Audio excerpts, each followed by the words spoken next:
अध्याय 51। म्यूराताई पूरी तरह से स्तब्ध रह गया। बायू ने गेंद को पकड़ रखा था। वह 3 पॉइंट लाइन के बाहर खड़ा था। उसकी आंखें पानी की तरह शांत थीं। उसने सोचा कि उसने अभी अभी अपना पीजी एडवांस्ड मिशन पूरा किया है और अब उसके पैनल एट्रीब्यूट्स कम नहीं हैं। इसके अलावा उन्हें सिस्टम द्वारा प्रदान किया गया प्रिसिजन रनिंग पास का स्किल बोनस भी प्राप्त था। प्रभाव: तेज गति से दौड़ते समय सटीक पास देने की सफलता दर 85% होती है। यदि लक्ष्य साथी खिलाड़ी खुला हो तो सटीक प्रतिक्रिया तंत्र सक्रिय हो जाता है, जिससे साथी खिलाड़ी की सफलता दर में जोड़ 10% की वृद्धि होती है।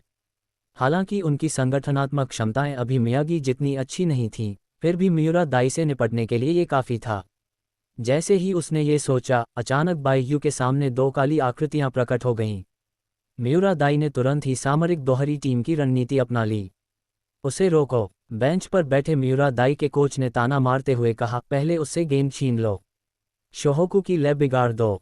दोनों रक्षकों ने आक्रामक रूप से करीब आकर दबाव बनाया। मियागी के खिलाफ इस्तेमाल की गई दबाव रक्षा रणनीति को दोहराने का प्रयास किया, जिससे पहले ही मौके में बाययू के गेंद संभालने के कौशल में सीधा व्यवधान उत्पन्न हुआ। लेकिन बाययू की आंखें दर्पण की तरह शांत रहीं। अगले ही पल, स्विश! बाययू के कदमों की गति अचानक तेज हो गई। उसका शरीर अचानक रुक गया और उसने दिशा बदल ली। बास्केटबॉल को उसने तेजी से अपने हाथ में वापस खींचा और फिर उसे अपने पीछे पास कर दिया। अपने बाएं हाथ से ड्रिबल करते हुए उसने तुरंत दिशा बदली और आगे बढ़ गया। क्या? मियूरा दाई के दोनों खिलाड़ियों ने बिल्कुल भी प्रतिक्रिया नहीं दी। उनमें से एक का संतुलन बिगड़ गया और वह सीधे तौर पर चकमा खा गया, जिससे वह अपना संतुलन खो बैठा और लगभग गिर ही गया। बाययू ने इस गति का फायदा उठाया, रफ्तार बढ़ाई और बड़ी कुशलता से प्रतिबंधित क्षेत्र के किनारे तक पहुंच गया। विपक्षी टीम का आंतरिक रक्षक अपनी स्थिति में आने से पहले ही उसने बिना देखे ही अपनी कलाई झटक दी। एक त्वरित बाउंस पास, धड़ाम! बास्केटबॉल जमीन को छूती हुई 3 डिफेंडरों के बीच से गैप से गुजरती हुई, मानो किसी के मार्गदर्शन में, सीधे बास्केट की ओर उड़ गई। अकागी ने अभी अभी अपने डिफेंडर को चकमा दिया था, आसानी से गेंद को पकड़ा और मुड़ गया। एक छोटा सा हुक शॉट, स्विश! बास्केटबॉल सीधे नेट में चली गई। स्कोर 39:8 रहा। एक त्रुटिहीन प्रदर्शन। पूरा आयोजन स्थल हंगामे से गूंज उठा। वो पास बहुत ही शानदार था, है ना? क्या उसने सचमुच बिना देखे ही इसे पास कर लिया? वह अभी अभी के मियागी रेयोता से किसी भी तरह से कमतर नहीं है। रेयोनन के दर्शक दीर्घा से देख रहे कोच ताओका ने भी अपनी आंखें सिकुड़ते हुए कहा, इस लड़के में वाकई पॉइंट गार्ड के गुण भी हैं। किनारे पर खड़े मित्सुई की आंखें चौड़ी हो गईं और वह बुदबुदाया। अभी अभी वो बाउंस पास, वो एंगल, वो टाइमिंग! ऐसा लग रहा था जैसे मियागी बिना गेंद के खेल रहे हों। जब हमने आखिरी बार साथ में स्ट्रीट बॉल खेला था, तब से बाययू के पासिंग और ड्रिबलिंग कौशल में काफ़ी सुधार हुआ है। और कोर्ट पर बाययू को भी अपने दिल में एक कंपन महसूस हुई। क्या ये प्रिसिजन रनिंग पास का प्रभाव है? मेरा अनुमान स्पष्ट रूप से आधा पल धीमा था, लेकिन पास मेरी अपेक्षा से भी अधिक तेज और सटीक था। यहाँ तक कि क्या मैंने अकागी की हरकत को पहले ही भांप लिया था? उसने एक गहरी सांस ली। सिस्टम कौशल केवल साधारण गुण वृद्धि नहीं है, बल्कि वास्तव में उन्हें उस पद का मस्तिष्क बनने के लिए मार्गदर्शन करते हैं।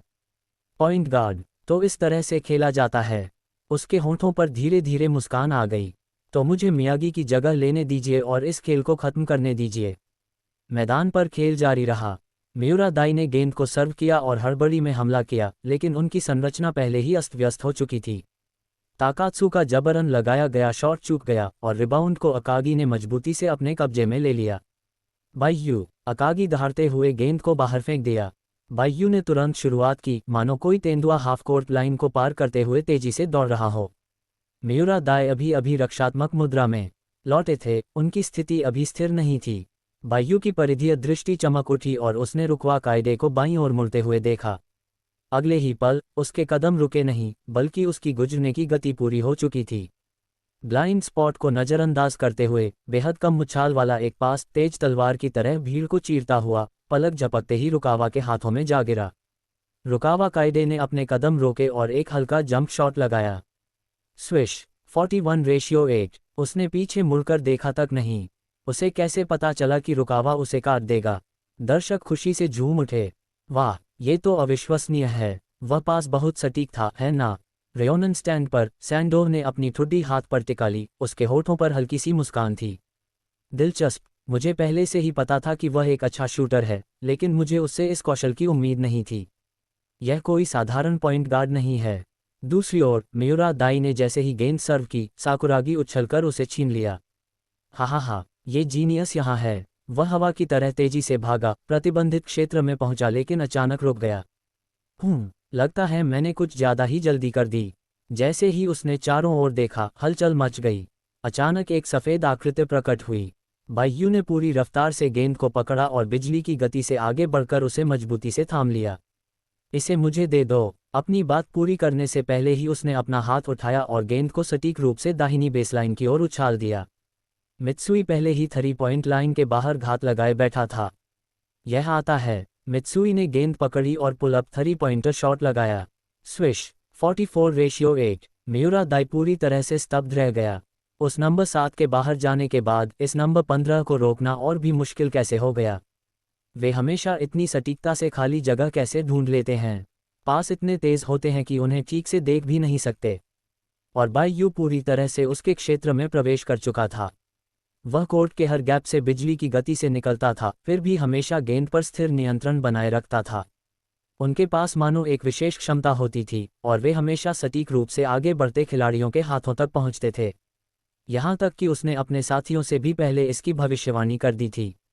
ये प्रिसिजन रनिंग पास का प्रभाव है। बायू का मन धीरे धीरे शांत हो गया, लेकिन उसकी हरकतें पहले से कहीं अधिक सहज हो गईं। उनकी उपस्थिति शोहोकू टीम के केंद्र में लगे एक गियर की तरह थी, जो सटीक रूप से घूमता था और पूरी टीम के संचालन को गति देता था। स्टैंडों में माहौल पूरी तरह से उग्र हो गया। आखिर ये नया पॉइंट गार्ड कौन है? वह तो उस नंबर 7 मियागी से भी ज्यादा डरावना है। आइडा यायोई के हाथ तेजी से चलने लगे और उसने अपनी नोटबुक में एक वाक्य लिखा। शोहोकू के नंबर 15 पॉइंट गार्ड बायू के पास उत्कृष्ट पासिंग विजन, उत्कृष्ट रिदम कंट्रोल, शानदार ब्रेकर थ्रू और सडन स्टॉप क्षमता है, जो शोहोकू की समग्र लय को एक स्तर तक ऊपर उठाती है। उसने कोर्ट पर खड़े उस सुंदर, शांत स्वभाव वाले युवक की ओर देखा। उसकी आंखें अभूतपूर्व चमक से दमक रही थीं। शोहोकू में एक ऐसा प्रतिभाशाली व्यक्ति छिपा हुआ था। दूसरे क्वार्टर के मध्य में मियुरा दाई पूरी तरह से घबरा गया। कोच, हम उस नंबर 15 को बिल्कुल भी रोक नहीं सकते। वह बहुत तेज है, उसके पास बहुत सटीक हैं।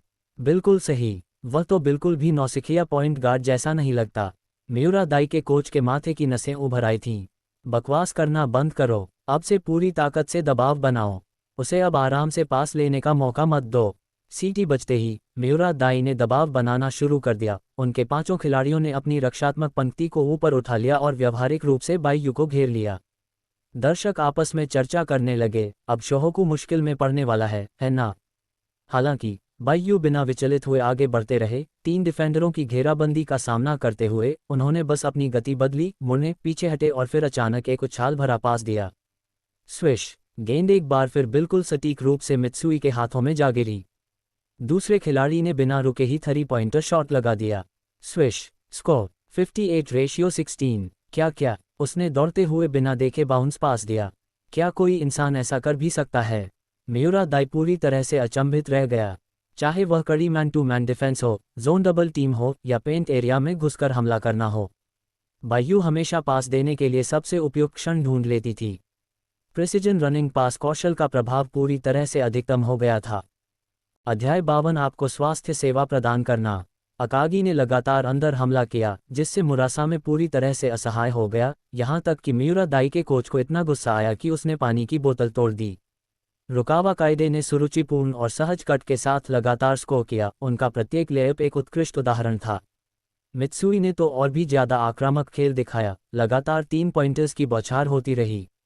स्विश, स्विश, दूसरा। पूरा स्टेडियम जयकारे से गूंज उठा और स्कोर आसमान छू गया। बीप, खेल समाप्त होने में केवल 1 मिनट शेष था। स्कोर बढ़कर 110-38 के अतिरंजित स्तर पर पहुंच गया था। किनारे खड़े दर्शक दंग रह गए। ये तो हद हो गई। क्या ये अभी भी प्रीफेक्चरल टूर्नामेंट है? शोहोकू राष्ट्रीय वरीयता प्राप्त टीम की तरह कैसे खेल रही है? मियुरा दाई ने आखिरी कुछ राउंड में कड़ा संघर्ष किया और केवल संपर्क और फ्री थ्रो के माध्यम से कुछ ही अंक हासिल कर पाए। अंतिम क्वार्टर में अकागी ने अंदर की ओर जोरदार ड्राइव करते हुए एक और बास्केट स्कोर किया। टकराना, स्विश, अंतिम स्कोर शोहोकू 118-42 मियुरा दाई। सीटी बजी और पूरा स्टेडियम तालियों की गड़गड़ाहट से गूंज उठा। मियुरा दाई, एक करारी हार। तकनीकी सांख्यिकी बोर्ड को तुरंत अपडेट किया गया। बड़ी स्क्रीन पर यह प्रदर्शित हुआ। शोहोकू के नंबर 15 खिलाड़ी बाईयू ने पूरे मैच में सबसे ज़्यादा असिस्ट किए। फुफकारो, पूरे स्टेडियम में सन्नाटा छा गया। पूरे मैच में सबसे ज़्यादा असिस्ट। मियागी ने भी ऐसा नहीं किया। एक तरफ खड़ी आइडा यायोई ने धीरे से अपनी शॉर्ट हैंड नोटबुक बंद कर दी। उसकी निगाहें गहरी थी जब उसने बाईयू को देखा, जो अपने साथियों से घिरा हुआ था। उसका माथा पसीने से भीगा हुआ था, चेहरा थोड़ा लाल था, फिर भी उसके चेहरे पर शांति का भाव था। मानो जो कुछ भी उसके नियंत्रण में था, वह पहले से ही उसकी अपेक्षाओं के अनुरूप था। पूरे खेल में सबसे अधिक असिस्ट, वो भी 3/4 से भी कम समय में। ये बाईयू, उसकी पासिंग क्षमता, शायद वह भविष्य में फुजिमा कंजी को भी पीछे छोड़ सके। आइडा यायोई ने धीमी आवाज में कहा, उसकी निगाहें पहले से कहीं अधिक गंभीर थीं। जैसे ही उसने ये सोचा, कोर्ट से जोरदार जयकार की आवाज आई। हम जीत गए, हम जीत गए। शोहोकू बेंच पल भर में फट गई। मित्सुई ने अकागी को गले लगाया और जोर जोर से चिल्लाने लगा। साकुरागी ने अपनी मुट्ठियां उठाईं और उछलने कूदने लगा, जबकि रुकावा ने अपने माथे से पसीना पोंछा। हमेशा की तरह शांत था, लेकिन उसके होठों पर एक हल्की सी मुस्कान छिपी नहीं रह सकी।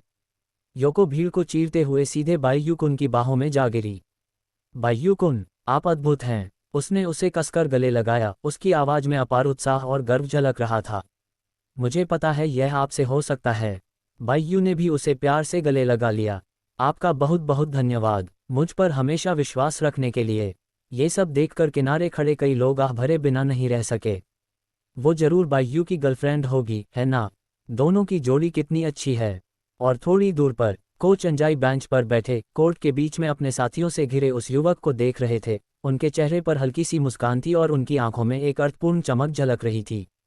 उसने धीरे से अपने चश्मे को ऊपर उठाया, जिससे लेंस में हल्की सी चमक दिखाई दी। बाईयू, मैं भी तुम्हें समझ नहीं पा रहा हूँ। अरे बच्चे, तुम अब भी कितने राज छिपा रहे हो। तभी बाईयू के दिमाग में एक परिचित यांत्रिक संकेत गूंज उठा। डिंग, मेजबान को मिशन पूरा करने के लिए बधाई। पीजी के रूप में Miuradai high school basketball team के खिलाफ शोहोकू को जीत दिलाना। वर्तमान पेशेवर रैंक को अपग्रेड करके पीजी मास्टर कर दिया गया है। मिशन के पुरस्कार जारी कर दिए गए हैं। चोरी करने पर जोड़ 2 5 अंक, नियंत्रण से गुजरने पर जोड़ 1 5 अंक। निष्क्रिय कौशल प्राप्त हुआ, बिजली चुराना। लाइटनिंग स्टील, जब कोई विरोधी खिलाड़ी ड्रिबल कर रहा होता है तो मेजबान टीम की स्टील करने की गति 50% बढ़ जाती है और रिएक्शन प्रेडिक्शन मैकेनिज्म सक्रिय हो जाता है, जिससे विरोधी खिलाड़ी की लय में बदलाव के क्षण में बिना फाउल किए तुरंत स्टील करने की 30% संभावना बन जाती है। यदि विरोधी खिलाड़ी पीजी या एसजी है तो सफलता दर में अतिरिक्त जोड़ 10% की वृद्धि होती है। बाईयू की आंखें चौड़ी हो गईं। उसके दिमाग में मानो तस्वीरें कौंध रही थीं। दुश्मन का ड्रिबलिंग में क्षणिक विराम, झांसा देना, दिशा बदलना, और उसे बस अपनी अंतरात्मा की आवाज़ सुननी थी और वह तुरंत ही गेंद छीनने के लिए सबसे उपयुक्त स्थान पर पहुंच सकता था। ये कौशल बहुत मजबूत है। बाईयू ने गहरी सांस ली, माथे से पसीना पोंछा और अपना वर्तमान डेटा देखने के लिए सिस्टम पैनल पर क्लिक किया।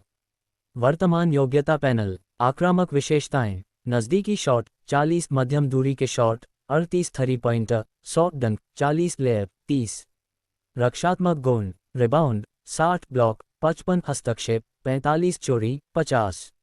सामान्य विशेषताएं, ताकत 85, सहनशक्ति 88, दौड़ना 100, कूदना 55, ड्रिबलिंग 93, पास नियंत्रण 80, हस्तक्षेप विरोधी क्षमता 73। कुल रेटिंग ए जोड़, अभी भी ए जोड़। हालांकि उनके गुणों में काफ़ी सुधार हुआ था, लेकिन ये स्पष्ट था कि एस रैंक के लिए सिस्टम की सीमा असाधारण रूप से सख्त थी। हालांकि जैसे ही वह डेटा में पूरी तरह से डूब गया, सिस्टम इंटरफेस फिर से चमक उठा। Ding, advance challenge, PG pleasant mission सक्रिय हो गया है। मिशन का उद्देश्य प्रीफेक्चरल टूर्नामेंट के सेमीफाइनल में सफलतापूर्वक प्रवेश करना। मिशन पुरस्कार, चोरी जोड़ 3 5, पास नियंत्रण जोड़ 2 0, लेअप जोड़ 2 5, मिड रेंज शॉट जोड़ 2 5, स्थायी वृद्धि। बाईयू की आंखें सिकुड़ गईं। प्रीफेक्चरल टूर्नामेंट के सेमीफाइनल, क्या यही व्यवस्था की नज़र में असली शुरुआत है? उसके दिमाग में तुरंत अपने आगामी प्रतिद्वंद्वियों की स्थिति का ख्याल आया। मियुरा दाई के बाद उन्हें कई कमज़ोर स्कूलों का सामना करना पड़ेगा जो बहुत कम खतरा पैदा करेंगे, इसलिए जीत कोई समस्या नहीं होनी चाहिए। असली परीक्षा शायद शोयो से होगी, एक पारंपरिक दिग्गज टीम जो सख्त सामरिक अनुशासन और परिपक्व, स्थिर खेल शैली के लिए जानी जाती है। और शोयो का फुजिमा कंजी असल में राष्ट्रीय स्तर का पीजी था। ठीक है, तो चलिए शुरू करते हैं। अगले मुकाबले में मैं पॉइंट गार्ड की पोजीशन पर खड़ा होकर फुजिमा का सामना करूंगा। कनागावा प्रीफेक्चरल फुजिसावा जनरल अस्पताल। अस्पताल के कमरे में हवा में कीटाणुनाशक की हल्की सी गंध फैली हुई थी। मियागी रियोटा अस्पताल के बिस्तर पर चुपचाप लेटा हुआ था, उसके दाहिने कंधे पर पट्टी बंधी हुई थी और वह कुछ कमजोर दिख रहा था। उनके चेहरे पर थकान साफ झलक रही थी, फिर भी उन्होंने जबरदस्ती मुस्कुराने की कोशिश की। मुझे आश्चर्य है कि क्या वे वह मैच जीत पाए थे। बिस्तर के पास अयाको ने बड़े ध्यान से उसका कंबल ठीक से उड़ा दिया। मियुरा दाई शुरू से ही कोई मजबूत टीम नहीं थी और वे पहले से ही काफ़ी बड़े अंतर से आगे चल रहे थे, इसलिए निश्चित रूप से उनकी जीत हुई। तभी अस्पताल के कमरे का दरवाज़ा खुल गया। कोच अंजाई शियांगबेई बास्केटबॉल टीम के कुछ सदस्यों के साथ अंदर आए। यो मियागी, मित्सुई ने हाथ हिलाते हुए कहा, तुमने एक बड़ी जीत का मौका गंवा दिया। हमने मियुरा दाई को बुरी तरह हराया। सकुरागी कमर पर हाथ रखकर इतराते हुए खड़ा था, अगर इस जीनियस ने अंदर तुम्हारे लिए रास्ता साफ न किया होता तो तुम लोग जीत ही नहीं सकते थे। मियागी ने सभी को उत्साहपूर्वक खुशखबरी सुनाते हुए सुना। अचानक उसकी आंखें चमक उठीं और उसका मनोबल बढ़ गया। मुस्कुराते हुए उसने कहा, सच में, तुम सच में जीत गए। बायू बिस्तर के पास गई, धीरे से उसके दूसरे कंधे को थपथपाया और मुस्कुराए। बिल्कुल सच है, और मैंने कुछ समय के लिए आपके पॉइंट गार्ड की जगह ली थी, उसका असर भी काफ़ी अच्छा रहा। धिक्कार है, आप सचमुच मुझे बदलने के बारे में तो नहीं सोच रहे हैं। मियागी ने मजाक किया, लेकिन उनकी आंखों में सच्ची खुशी झलक रही थी। तभी डॉक्टर ने एक्स-रे की फाइलों का एक बंडल पकड़े हुए दरवाज़ा खोल दिया। परीक्षा के नतीजे आ गए हैं। डॉक्टर ने चश्मा ठीक करते हुए कहा, यह गंभीर नहीं है। दाहिने कंधे के जोड़ में मामूली चोट है। दवा से 2 हफ्तों में ये ठीक हो जाएगा। फिर प्रशिक्षण शुरू करने से पहले 1 हफ्ते तक इस पर नज़र रखनी होगी ताकि कोई छिपी हुई समस्या न हो। लेकिन चोट से उबरने के तुरंत बाद तेज़ गति वाले खेल खेलने की सलाह नहीं दी जाती है। ये सुनकर अंततः सभी ने चैन की सांस ली। तो निश्चिंत रहें और ठीक हो जाएं। अकागी ने गहरी आवाज़ में कहा, हम आने वाले मैचों को संभाल सकते हैं। सकुरागी ने जोर से कहा, बिल्कुल। इस प्रतिभाशाली व्यक्ति के यहाँ होने से आप एक मरीज के रूप में निश्चिंत रह सकते हैं। बायू मुस्कुराए और बोली, जब तुम ठीक हो जाओगे तो मैं तुम्हें पूरे शरीर की मालिश दूंगी। मैं गारंटी देती हूँ कि तुम्हारी सहनशक्ति पहले से भी बेहतर हो जाएगी। मियागी उलझन में दिख रहा था। फुल बॉडी मसाज, ये क्या होता है? कुछ नहीं, समय आने पर तुम्हें पता चल जाएगा। मियागी ने आधे मन से सिर हिलाया, लेकिन फिर भी धन्यवाद कहा। अध्याय 53 एनसी, कृपया फिर से नियमों का उल्लंघन न करें। कुछ और शिष्टाचार की बातें होने के बाद, ये देखकर कि मियागी अच्छे मूड में थे, सभी लोग धीरे धीरे उठकर जाने लगे। कोच अंजाई बिस्तर के पास गए, मियागी के सिर पर धीरे से थपथपाया और मुस्कुराते हुए कहा, जल्दी ठीक हो जाओ, हम तुम्हारे वापस आने का इंतजार कर रहे हैं। मियागी ने सिर हिलाया, उसकी आंखें थोड़ी लाल थीं और उसने जल्दी से अपना चेहरा दूसरी तरफ मोड़ लिया। वार्ड में फिर से सन्नाटा छा गया। वहां केवल अयाको ही बची थी, जो बिस्तर के पास बैठी थी, गर्म पानी का एक प्याला पकड़े हुए, उस पर धीरे से फूंक मार रही थी और फिर उसे मियागी के होठों तक ले जा रही थी। उसने धीरे से कहा, हम सब आपके ठीक होने का इंतजार कर रहे हैं, मियागी। मियागी ने पानी लिया और एक घूंट पिया, फिर अचानक उसकी ओर मुड़कर धीमी आवाज में बोला, तुम्हारे साथ होते तो मैं हर दिन अस्पताल में ही रहना चाहता। अयाको ने अनसुना करने का नाटक किया और उठने का दिखावा करते हुए कहा, तुम्हारी हालत देखकर तो ऐसा लग रहा है जैसे कुछ गंभीर नहीं है। क्या मैं पहले चली जाऊं? अरे अरे अरे, मत करो। मियागी घबरा गया और जल्दी से उसकी कलाई पकड़ ली, लेकिन अचानक हुई हरकत से उसका घाव खींच गया, जिससे वह हौंफने लगा। अयाको तुरंत पीछे मुड़ी और बोली, तुम्हारी हिम्मत कैसे हुई यहाँ आने की? अगर तुमने इसे दोबारा फाड़ा तो मैं तुम्हारी देखभाल नहीं करूंगी। मियागी मुस्कुराए, अयाको, तो तुम्हें यहीं रुककर मेरा अच्छे से ख्याल रखना चाहिए, है ना? मैं तुम्हारे लिए कोई मायने नहीं रखता। अयाको ने उसे घूर कर देखा, लेकिन अंत में उसने अपना हाथ नहीं हटाया। शोहोकू बास्केटबॉल जिम के अंदर शियांगबेई बास्केटबॉल टीम के सदस्य रणनीति बोर्ड के चारों ओर एकत्रित थे। येजी रणनीति बोर्ड के पास खड़ी थी, उसके हाथ में दस्तावेजों का एक बंडल था। उसकी आवाज़ धीमी लेकिन स्पष्ट थी, हम प्रतियोगिता का पहला दौर पहले ही जीत चुके हैं। अगले दौर में हमारा मुकाबला काकुनो हाई स्कूल से है। मैच कल दोपहर को प्रीफेक्चरल जिम्नेजियम के कोर्ट सी में ही खेला जाएगा। मिली जानकारी के अनुसार काकुनो हाई स्कूल में कोई भी ऐसा खिलाड़ी नहीं है जिसकी स्कोरिंग क्षमता विशेष रूप से उत्कृष्ट हो। उनकी टीम अपेक्षाकृत संतुलित है। उसकी आवाज़ में जल्दबाजी नहीं थी, लेकिन हमेशा की तरह गंभीर थी। अकागी ताकेनोरी ने सिर हिलाया, येजी की ओर देखा और शायद ही कभी दिखाई देने वाली हल्की मुस्कान के साथ कहा, पिछले कुछ दिनों से अयाको के यहाँ न होने के कारण तुमने बहुत मेहनत की है, येजी। कोई बात नहीं, मुझे यही करना चाहिए। व्यवस्थाओं के बारे में सुनने के बाद सभी लोग उठकर चले गए और अपनी अपनी कक्षाओं में लौटने की तैयारी करने लगे। हालांकि बायू जानबूझकर येजी को आज व्यवस्थित किए गए युद्ध संबंधी आंकड़ों और दस्तावेजों को संग्रहित करने में मदद करने के लिए वहीं रुक गई।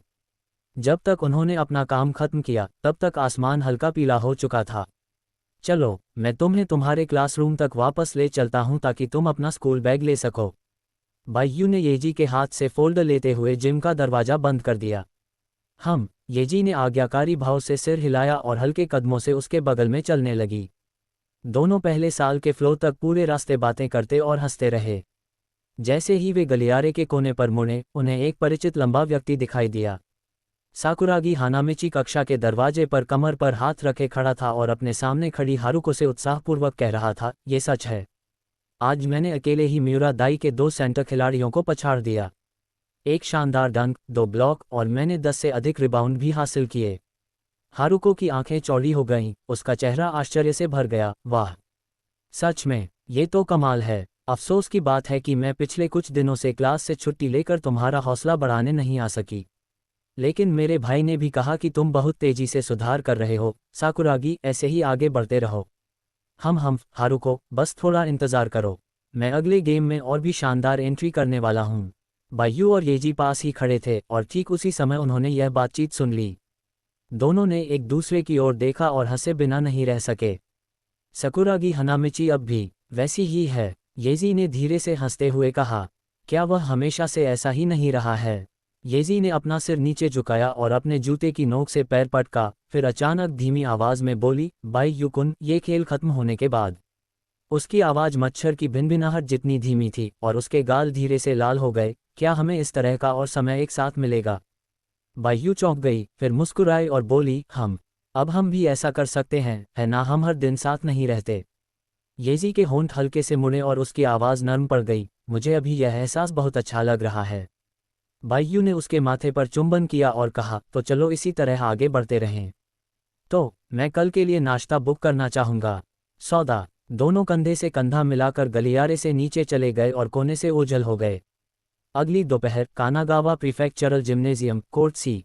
वाह, ये तो शोहोकू है। क्या यही वह टीम है जिसने कल मियुरा दाई को अपने जीवन पर संदेह करने पर मजबूर कर दिया था? मैं तो सिर्फ उन्हीं के लिए आया हूँ।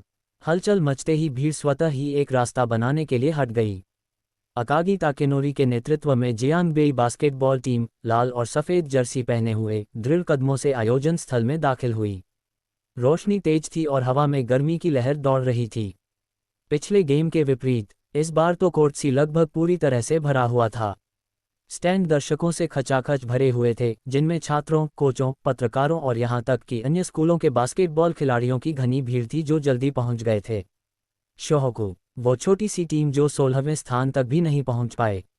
मैंने सुना है कि उन्होंने कल मियुरा दाई को हराया 60 से अधिक अंकों से। सच में? क्या ये सच है? सिर्फ शेख ही तो नहीं बघार रहे हो ना? उन लोगों को देखो, नंबर 4 वाला अकागी है ना? उसका शरीर देखकर मैं प्रभावित हो गया। दर्शक दीर्घा में चर्चाओं की गूंज सुनाई दे रही थी। वातावरण पिछले मैच की तुलना में कहीं अधिक उत्साहपूर्ण था। लेकिन शोहोकू टीम के सदस्यों ने अपनी स्थिर गति और शांत भाव को बरकरार रखा। ये टीम धीरे धीरे गुमनामी से उभर कर सामने आई थी और अब एक अप्रत्याशित दावेदार के रूप में सभी का ध्यान आकर्षित कर रही थी। जैसे ही शोहोकू वार्म अप कर रहा था, उसी समय आयोजन स्थल के दूसरी तरफ के गलियारे से भी शोरगुल की आवाज आई। वे यहाँ हैं, ये काकुनो हाई स्कूल है। वे कमजोर भी नहीं दिखते। दर्शकों की फुसफुसाहट के बीच सफ़ेद जर्सी पहने खिलाड़ियों की एक टीम बारी बारी से कोर्ट पर उतरी। उनके चेहरे पर एकाग्रता थी, उनके कदम सहज नहीं थे, लेकिन उनके चेहरों पर घबराहट की झलक को छिपाना मुश्किल था। आखिरकार आज उनका सामना शोहोकू से था, जो एक अप्रत्याशित टीम थी जिसने मियुरा दाई को 60 से अधिक अंकों के अंतर से हराकर शानदार तरीके से आगे बढ़ी थी। और वार्म अप के दौरान काकुनो के खिलाड़ी घबराए हुए और आत्मविश्वास की कमी वाले दिखे। काकुनो के कप्तान ताकाहाशी ने बायू की ओर देखा, उनकी भौहें कसकर सिकुड़ी हुई थीं। आज हमारी सबसे बड़ी समस्या वही है। इस नंबर 15 पॉइंट गार्ड ने पिछले गेम में 21 असिस्ट के साथ दिग्गज का दर्जा हासिल कर लिया था और लगभग अकेले ही शोहोकू की पूरी आक्रामक लय को संचालित किया था। ताकाहाशी ने दांत पीसते हुए फिर मुड़कर जोर से हौसला बढ़ाते हुए कहा, हम शायद शोहोकू जितने मजबूत न हो, लेकिन जब तक हम टर्नओवर कम करते हैं, अपनी लय बनाए रखते हैं और पूरी ताकत से बचाव करते हैं, तब तक वे अजेय नहीं हैं। हाँ, काकुनो टीम ने एक साथ जवाब दिया। उनकी आवाज़ें थोड़ी तनावपूर्ण थीं, लेकिन उनका मनोबल कुछ हद तक बढ़ गया था। शोहोकू की तरफ का माहौल कहीं अधिक शांत था। कोच अंजाई ने अपने हाथ पीठ के पीछे रखे हुए टीम को वार्म अप करते हुए मुस्कुराते हुए कहा, ओह हो, काकुनो कोई मजबूत टीम नहीं है। उनकी निगाहें पांचों खिलाड़ियों पर घूमी। उनका स्वर शांत था लेकिन स्पष्ट निर्देशों से भरा था। अपनी शारीरिक स्थिति बनाए रखें, अनावश्यक परिश्रम कम करें। अकागी, मित्सुई, अपने खेलने के समय को नियंत्रित करने पर ध्यान दें। कोगुरे, यासुदा, किसी भी समय खेलने के लिए तैयार रहो। और साकुरागी, अपनी हरकतों पर ध्यान दो, दोबारा फाउल मत करना। साकुरागी मानो जोश से भर उठा और उत्साह से चिल्लाते हुए बोला, समझ गया बूढ़े आदमी, आज तो बस मेरा प्रदर्शन देखो। प्रतिभाशाली बास्केटबॉल खिलाड़ी साकुरागी हानामिची का। उसके आसपास मौजूद कुछ लोग चुपचाप चुप रहे, मानो उन्होंने उसे सुना ही न हो। अध्याय 54 साकुरागी, चोट हमेशा मुझे ही क्यों लगती है। जैसे ही दर्शक और खिलाड़ी तरह तरह की अटकलों और उम्मीदों से भर गए, प्रसारण ने घोषणा की, कनागावा प्रांत के लिए सी जिम्नेजियम में आपका स्वागत है। प्रांतीय टूर्नामेंट, शोहोकू हाई स्कूल और काकुनो हाई स्कूल के बीच मैच शुरू होने वाला है। सीटी बजी, दोनों टीमों के शुरुआती खिलाड़ी घोषित हो गए। शोहोकू हाई स्कूल के शुरुआती खिलाड़ी, नंबर 4 केंद्र Akagi Takenori, number 10 power forward Sakuragi Hanamichi, number 11 small forward Rukawa Kaede, number 14 shooting guard Mitsui Hisashi, number 15 point guard बाईयू। काकुनो हाई स्कूल के शुरुआती खिलाड़ी, number 6 center Takahashi Seiji, number 13 power forward Inamoto Sho, number 9 small forward Watanabe Shunsuke, number 8 shooting guard Moriyama Keita, number 4 point guard योशिदाको। दोनों टीमों के खिलाड़ी धीरे धीरे कोर्ट पर उतरे और जंप बॉल के लिए अपनी अपनी जगह ले ली। दर्शक दीर्घा से जोरदार तालियों और जयकारों की गूंज सुनाई दी। अगले ही पल सीटी बज उठी। खेल आधिकारिक तौर पर शुरू हो गया।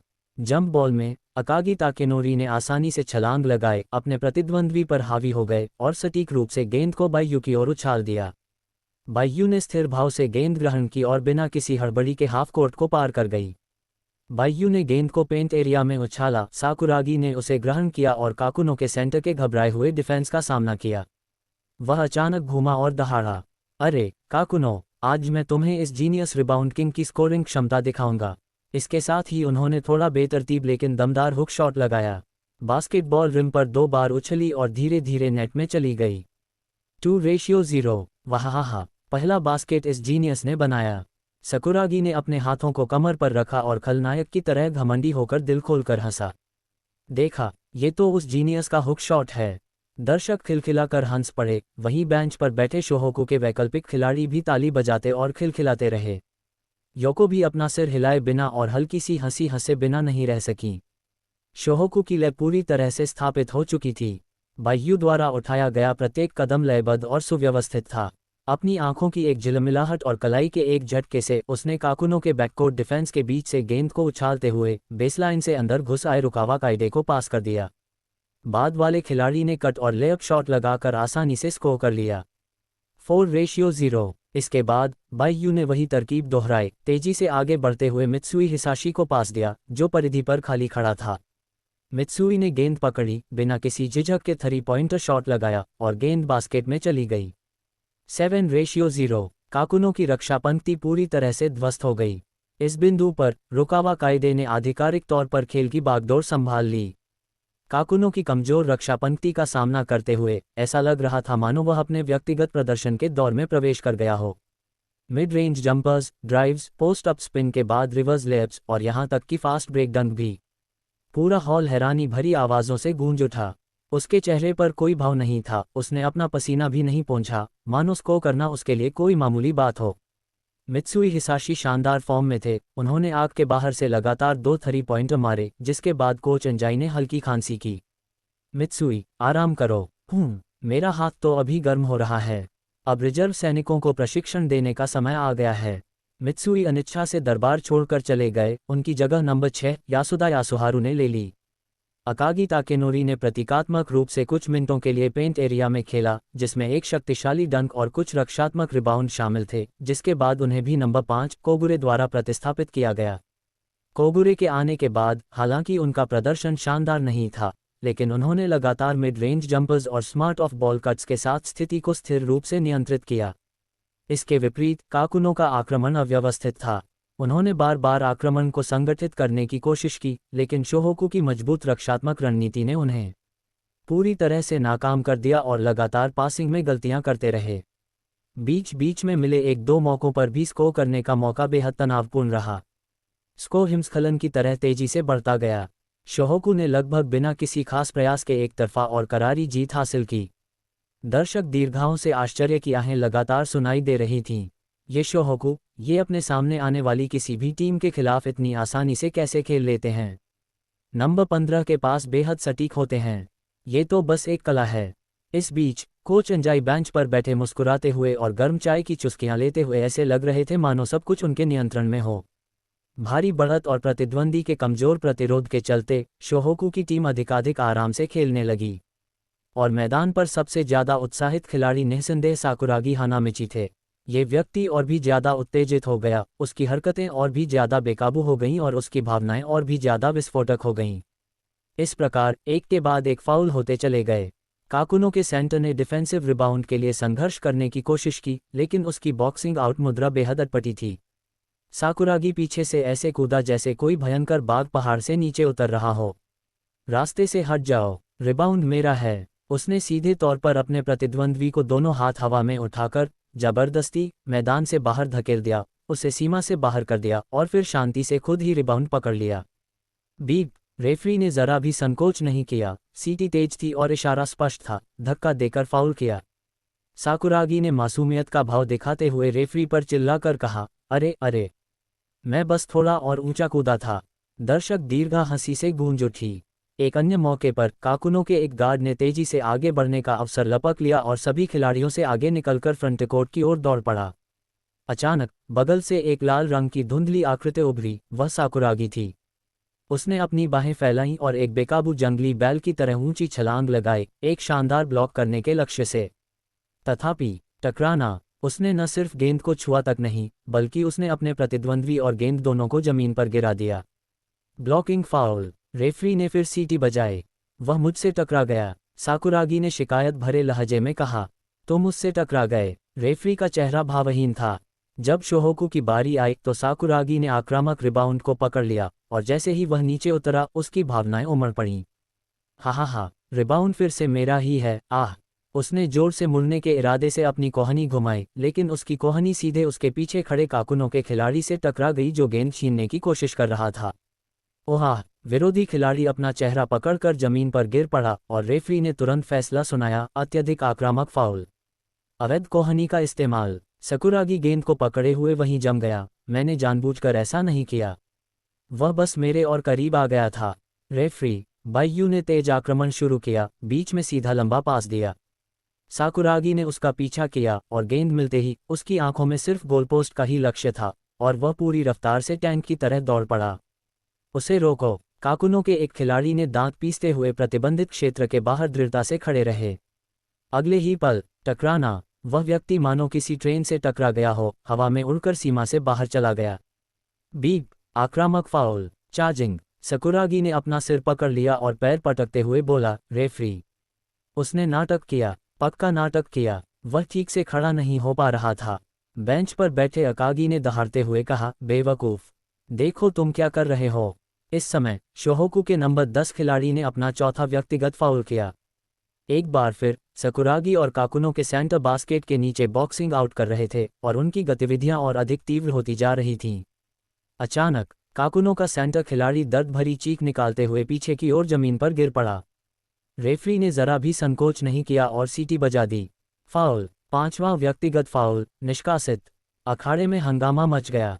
क्या मतलब मुझे जाना पड़ेगा। साकुरागी पल भर में जम गया, मानो आसमान गिर गया हो। उसके चेहरे के भाव सदमे से निराशा में बदल गए।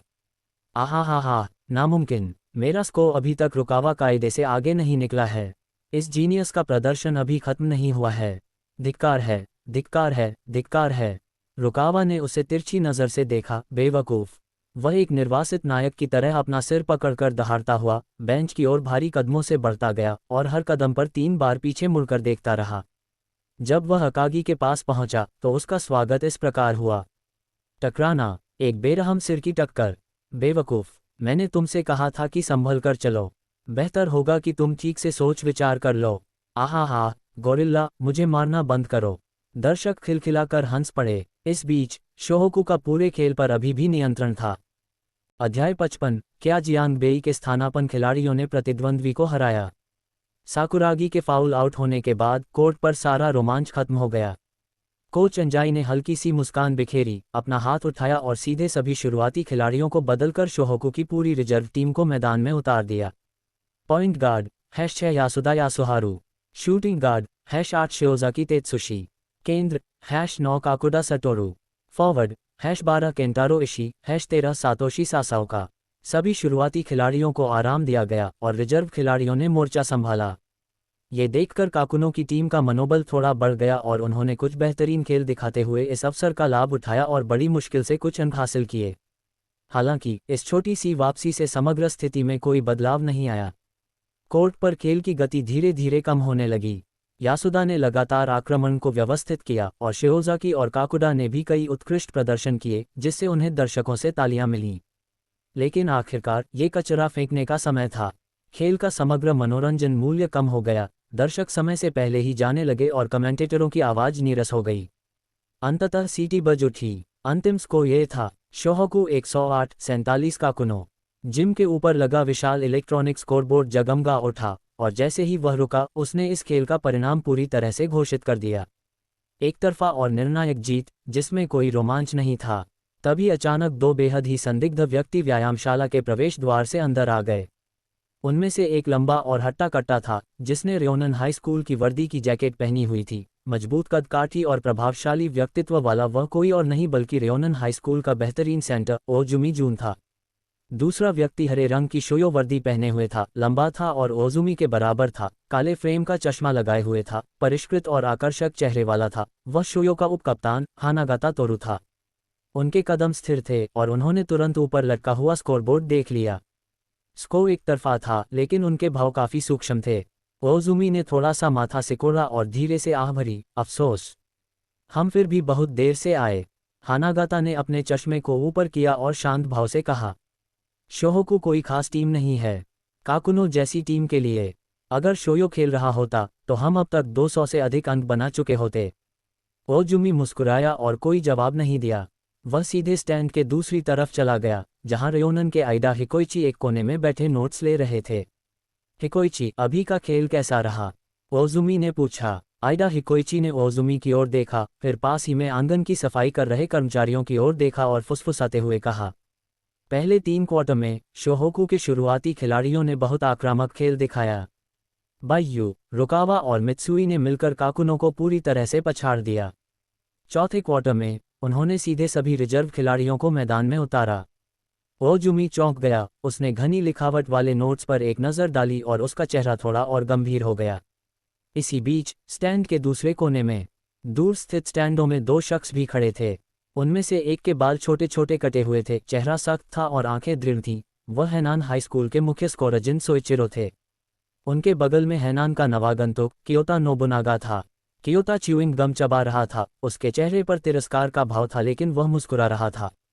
एशिन, मैं तुमसे कह रहा हूं, क्या शोहोकू वाकई इस स्तर का है? वो लाल बालों वाला नंबर 10, हा हा हा, उसने मुझे इतना हंसाया। वो तो बस ब्रूट फोर्स पर निर्भर रहता है, जंगली जैसा दिखता है, एकदम नौसिखिया है। जिन सोइचिरो ने अब खाली पड़े दरबार को देखा, उनकी भौहें थोड़ी सिकुड़ी हुई थीं और उन्होंने धीरे धीरे बोलना शुरू किया। कप्तान ने हमें यह मैच देखने के लिए कहा था, इसलिए इसके पीछे कोई न कोई कारण जरूर होगा। शोहोकू ने अपनी पूरी ताकत का इस्तेमाल नहीं किया। कियोता ने उपहास उड़ाया। जब तुम गंभीर हो जाते हो तो बिल्कुल भी मज़ा नहीं आता। वैसे भी शोहोकू चाहे कितना भी मजबूत क्यों न हो, वह हमारे हैनान जितना मजबूत नहीं है। ... दूसरी तरफ शोहोकू के लॉकर रूम में साकुरागी हानामिची, जो अभी अभी नहाकर आया था, अपने लाल बालों को तौलिए से सुखा ही रहा था कि मित्सुई की नज़र उस पर पड़ी। मित्सुई हिसाशी ने शरारती अंदाज में हंसते हुए अकागी ताकेनोरी को कोहनी से धक्का दिया। अरे जीनियस, मैंने सुना है कि आज तुमने फाउल आउट होने का शानदार कारनामा कर दिखाया, और वो भी काकुनो के खिलाफ। ये तो अभूतपूर्व है। फिर उसने सिर पर हाथ रखकर साकुरागी के विलाप की नकल करते हुए कोने में बैठकर कहा, नहीं, मैंने तो सिर्फ 8 अंक बनाए हैं, खेल तो अभी शुरू भी नहीं हुआ है। आहा हा। ये हास्यास्पद और अतिरंजित था, जिससे सभी लोग खिलखिलाकर हंस पड़े। पास ही खड़ी रुकावा काइडे ने साकुरागी की ओर देखा और धीमी आवाज में 2 शब्द कहे, बेवकूफ। नुकसान ज्यादा नहीं हुआ, लेकिन अपमान बेहद गंभीर था। साकुरागी उछल पड़ा, पलटवार करने के लिए तैयार। बदबूदार लोमड़ी, तुम किसे बेवकूफ कह रहे हो? लेकिन इससे पहले कि वह दौड़कर उसके पास पहुंच पाता, अकागी ताकेनोरी ने उसे घूर कर देखा। साकुरागी हनामिची, उद्धरण चिन्ह। अकागी की आंखें क्रोध से चौड़ी हो गई थीं, उसकी मुठ्ठियां चटक रही थीं। कल से ट्रेनिंग के बाद आपको 1 घंटा अतिरिक्त अभ्यास करना होगा। इस कार्यक्रम में शामिल हैं बुनियादी रक्षात्मक फुटवर्क, सही बॉक्सिंग आउट मूवमेंट्स और फाउल कंट्रोल के प्रति जागरूकता। साकुरागी तुरंत पत्थर की तरह जम गया, कोने में बैठकर गोले बनाने लगा और विलाप करने लगा। वाह, गोरिल्ला कितना क्रूर है। कोबुरे किमिनोबु ने सही समय पर हस्तक्षेप करते हुए हल्के से मुस्कुराते हुए मामले को शांत किया। ठीक है साकुरागी, अगली बार थोड़ा और सावधान रहना। लेकिन तुम आज कुछ ज्यादा ही उत्साहित थे। बायू नीचे की ओर देख रहा था, अपने कपड़े ठीक कर रहा था, और उनकी हंसी सुनकर उसने अपनी हंसी रोकी और कहा, साकुरागी, अगली बार जब मैं तुम्हें गेंद पास करूं, तो मैं ये सुनिश्चित करूंगा कि मुझे एक ऐसी खुली जगह मिले जहां 5 मीटर के दायरे में कोई भी न हो। तुम भी मुझे उस कोण से गेंद मत पास करो जहां मुझसे फाउल होने की सबसे अधिक संभावना हो। साकुरागी ने उसे नाराजगी भरी नज़र से देखा, उसके चेहरे पर ऐसा भाव था मानो वह कह रही हो, मुझे बहुत मुश्किल हो रही है।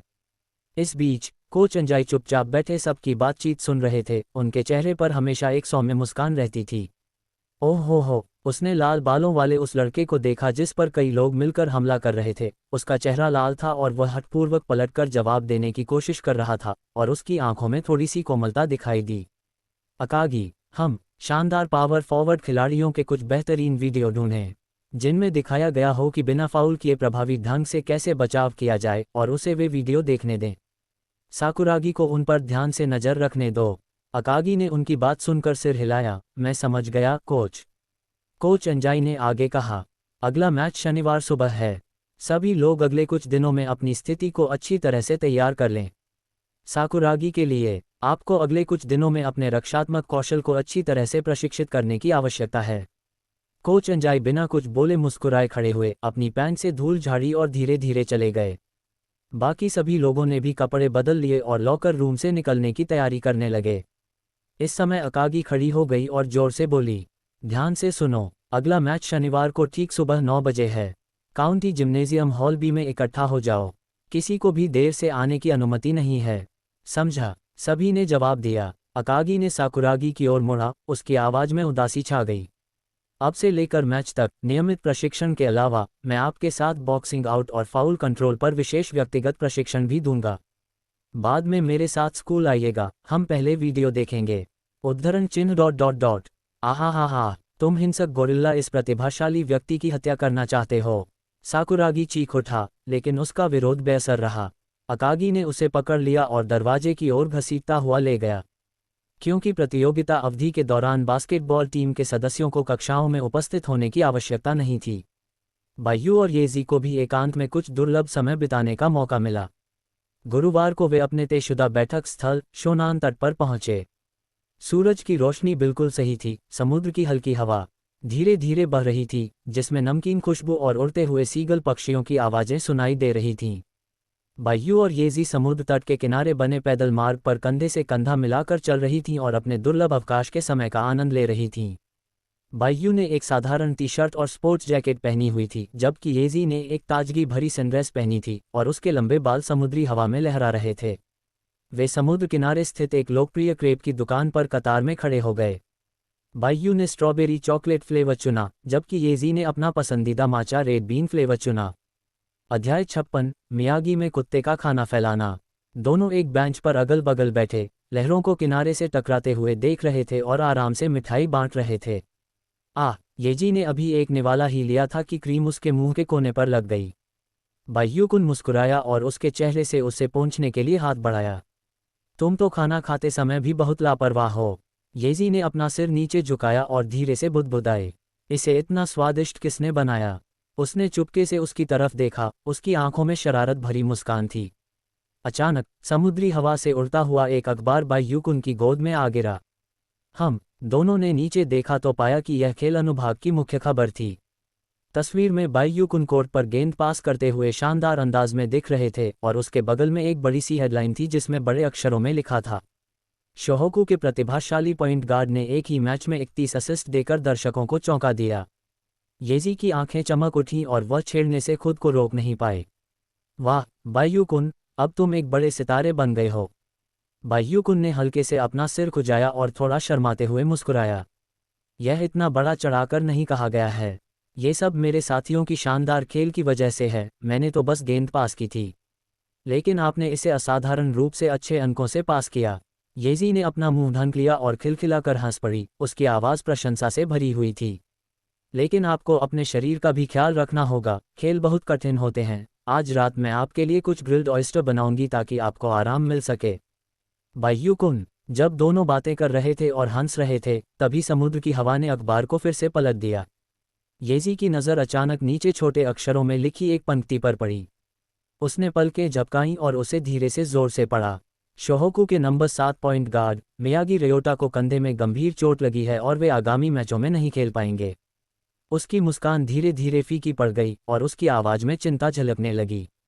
मियागी की चोट, मुझे आश्चर्य है कि अब उनकी रिकवरी कैसी चल रही है।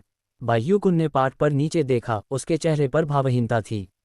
वह अच्छी तरह जानता था कि अगर वह मियागी को एक इंजेक्शन दे दे तो मियागी की मामूली चोट को ठीक करना बिल्कुल भी मुश्किल नहीं होगा।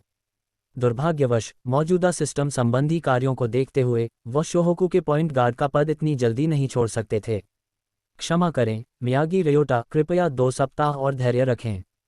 येजी अभी कुछ बोलने ही वाली थी कि बाइयुकुन ने अचानक अपनी निगाहें हटा लीं और मुस्कुराया। येजी, चलो अस्पताल चलते हैं मियागी से मिलने। वह शायद अस्पताल में अकेले रहकर ऊब रहा होगा। ठीक है, जैसा आप कहें। येजी का हाथ उसने थाम रखा था, उसके गाल हल्के से लाल हो गए थे, लेकिन उसके होठों के कोने अब भी ऊपर की ओर मुड़े हुए थे। वह एक सधी हुई बिल्ली के बच्चे की तरह उसके पीछे पीछे चल रही थी। दोनों कंधे से कंधा मिलाकर बस स्टॉप की ओर चले, रास्ते में एक सुविधा स्टोर से कुछ फल और फूल खरीदे। फुजिसावा जनरल अस्पताल, निजी कमरा। अस्पताल के गाउन में लिपटे और दाहिने कंधे पर पट्टी बांधे मियागी अपने बाएं हाथ से लापरवाही से बास्केटबॉल पत्रिका के पन्ने पलट रहे थे। दरवाजे पर कदमों की आहट सुनकर उसने तुरंत ऊपर देखा और बाइयुकुन और येजी को अपना सामान लेकर अंदर आते हुए पाया। उसकी आंखें पल भर में चमक उठीं। वाह, आप लोग आ ही गए। आखिरकार कोई तो आया है मुझे इस उबाऊ बेकार जिंदगी से बचाने के लिए। येजी ने मुस्कुराते हुए फल और फूल बेडसाइड टेबल पर रखे और धीरे से कहा, मियागी, आपके शीघ्र स्वस्थ होने की कामना करता हूँ। ये बाइयुकुन और मेरी ओर से आपकी कृतज्ञता का एक छोटा सा प्रतीक है। बाइयुकुन मुस्कुराते हुए बिस्तर के पास गया। आप कैसे हैं? क्या आपकी रिकवरी अच्छी चल रही है? मियागी ने एक केला उठाया, एक हाथ से बड़ी कुशलता से उसे छीला, एक बड़ा टुकड़ा खाया और चबाते हुए मुस्कुराया। हे, धन्यवाद। आप लोग मुझे सबसे अच्छे से जानते हैं। उस महिला से कहीं ज्यादा समझदार हैं जो मुझे सिर्फ अभ्यास पुस्तिकाएं ला कर देती है। उनके बोलने से पहले ही क्लिक की आवाज़ के साथ वार्ड का दरवाज़ा खुल गया। दरवाजे पर एक परिचित चेहरा खड़ा था। अयाको वहाँ एक बैंटो बॉक्स पकड़े खड़ी थी, उसके चेहरे पर हल्की सी मुस्कान थी। ओह, आपने अभी जिस महिला का जिक्र किया, आप मेरे बारे में तो बात नहीं कर रहे होंगे ना? मियागी के हाथ में रखा केला लगभग जमीन पर गिर ही गया था। वह तुरंत सीधा बैठ गया और बार बार अपने हाथ हिलाने लगा। नहीं नहीं, बिल्कुल नहीं, आप नहीं। मैं तो आपकी तारीफ कर रहा था, सचमुच। ये देखकर बाइयुकुन ने अपनी हंसी दबा ली और येजी ने उसे छुपाने के लिए हल्की सी खांसी की, फिर जल्दी से उठकर उसका अभिवादन किया। बहन अयाको, सीनियर अयाको। अयाको शांत भाव से अंदर आए, अस्पताल की मेज पर बैंटो रखा और स्वाभाविक रूप से बोली, मैं बस यहाँ से गुजर रहा था, इसलिए आपके लिए कुछ खाने को ले आया। क्या आप हमेशा यही शिकायत नहीं करते कि अस्पताल का खाना बहुत खराब होता है? मियागी ने सूखी हंसी हंसी। हे, मैं तो बस यही कह रहा था कि तुम मेरे लिए सबसे अच्छे हो। अयाको ने उसकी बात अनसुनी कर दी, खुद लंच बॉक्स खोला और निर्देश दिए, ये व्यंजन ताजे बने हैं, इन्हें गर्मागर्म ही खाएं। अंततः माहौल शांत हो गया।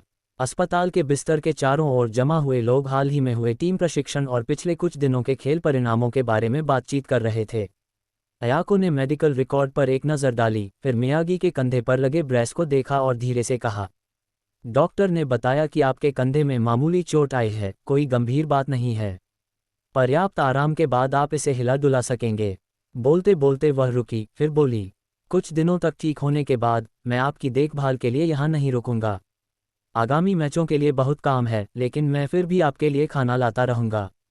ये शब्द सीधे सादे ढंग से कहे गए थे, फिर भी उनमें एक सूक्ष्म चिंता छिपी हुई थी। मियागी एक पल के लिए स्तब्ध रह गए, फिर धीरे से बोले, ओह। फिर अयाको ने येजी की ओर देखा और हल्की मुस्कान के साथ कहा, येजी, पिछले कुछ दिनों में प्रारंभिक दौर में मेरी मदद करने के लिए धन्यवाद। अगर तुम न होते तो मैं सचमुच ये सब नहीं कर पाता। येजी ने झट से हाथ हिलाते हुए धीरे से जवाब दिया, कुछ नहीं बहन अयाको, यह मेरा कर्तव्य है। अयाको ने सिर हिलाया, समय देखा और फिर अपना सामान पैक करने के लिए खड़ी हो गई। तो अब मैं चलता हूँ। मुझे आज दोपहर अन्य टीमों के बारे में कुछ जानकारी जुटानी है। अपना ख्याल रखना, सिस्टर अयाको। मियागी ने उसे जाते हुए देखा, उसकी आंखों में अनिच्छा का स्पष्ट संकेत था। अयाको के जाते ही वार्ड का माहौल तुरंत काफी शांत हो गया। मियागी हेडबोर्ड से टेक लगाकर अयाको द्वारा लाए गए बैंटो को खाते हुए शिकायत कर रही थी। अस्पताल का खाना इतना घटिया है कि उसे संयुक्त राष्ट्र के अमानवीय भोजन की श्रेणी में रखा जा सकता है और नर्सें बेहद सख्त हैं। कल मैं चुपके से उठी और कुछ कदम चली तो मुझे अपराधी की तरह डांट पड़ी। बाइयुकुन मुस्कुराते हुए उसके बगल में बैठ गया। तुम ईमानदार नहीं हो, इसलिए जाहिर है कि उन्हें तुम पर कड़ी नज़र रखनी होगी। बोलने के बाद उन्होंने येजी के लिए पानी डाला और पिछले मैच के यादगार पलों को जीवंत रूप से बयान किया। जब साकुरागी को 5वां फाउल मिला तब आपने उसके चेहरे के भाव नहीं देखे, वह सचमुच अनमोल थे। बाइयुकुन ने अपने सिर पर हाथ रखकर साकुरागी के विलाप की नकल की, उसके चेहरे के भाव अतिरंजित थे। अरे अरे अरे अरे, नामुमकिन, मेरा स्कोर रुकावा कायदे से आगे नहीं निकला। उस प्रतिभाशाली खिलाड़ी का प्रदर्शन अभी खत्म नहीं हुआ है। मुझे मैदान से बाहर क्यों निकाला जा रहा है? मैं किनारे पर खड़े खड़े ही हंसने वाला था। मियागी चावल खोदते हुए इतना हंसा कि उसके कंधे हिल गए। हा हा हा, साकुरागी आमतौर पर रॉकेट की तरह बेचैन रहता है, फाउल होने पर तो वह वहीं फट पड़ा होगा। बोलते समय उन्होंने बगल की ओर देखा। बाइयुकुन नीचे की ओर देख रहा था, कुशलतापूर्वक येजी के लिए अंगूर छील रहा था और फल को उसके मुंह तक ला रहा था। आह, मुंह चौड़ा खोलो। येजी ने आज्ञाकारी भाव से अपना मुंह खोला और एक टुकड़ा चबाया। उसकी आंखें हल्की सी चमक रही थीं, उसके मुंह के कोने मुड़े हुए थे, मानो उसने कोई मीठी कैंडी पकड़ रखी हो। फिर उसने उसे अपना पानी का गिलास देते हुए कहा, तुम भी थोड़ा पी लो। धन्यवाद, मेरी प्रेमिका। बाइयुकुन ने पानी का एक घूंट लिया, उसकी आंखों में मुस्कान थी और अचानक उसने हाथ बढ़ाकर हवा से बिखरे हुए उसके माथे के बालों की एक लट को धीरे से हटाया। उनकी आंखें मिलीं, उनकी निगाहें आपस में गुंथ गईं। मियागी चुपचाप अपना भोजन करते हुए उन दोनों को स्नेह जताते हुए देख रहा था। अध्याय 57 मियागी के विचार। उसकी निगाहें कुछ हद तक अस्पष्ट थीं। उसके मन में अनायास ही दरवाजे पर खड़ी अयाको की छवि उभर आई। वह एक बैंटो बॉक्स लिए हुए थी, उसके चेहरे पर वही जानी पहचानी सौम्य मुस्कान थी। उसकी आवाज़ सख्त थी लेकिन हर शब्द चिंता से भरा हुआ था।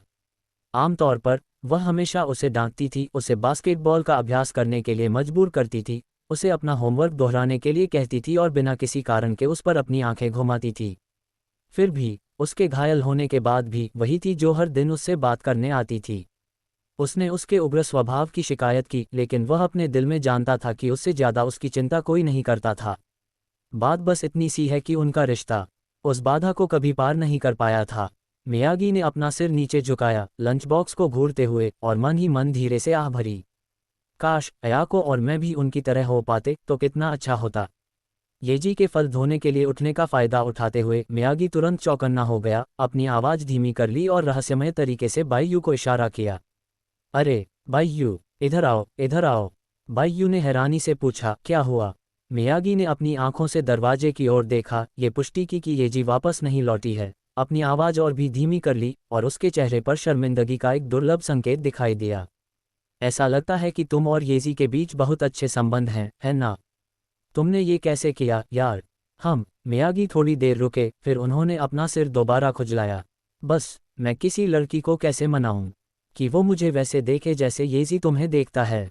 ये कहने के बाद उन्हें खुद थोड़ी शर्मिंदगी महसूस हुई, उनकी निगाहें इधर उधर भटकने लगी, ऐसा लग रहा था मानो वे बहुत गंभीरता से सलाह मांग रहे हों। बायू पहले चौंक गया, फिर मुस्कुराया, मानो उसे आखिरकार समझ आ गया हो। आप सीनियर अयाको की बात कर रहे हैं, है ना? किसने कहा कि यह वही थी?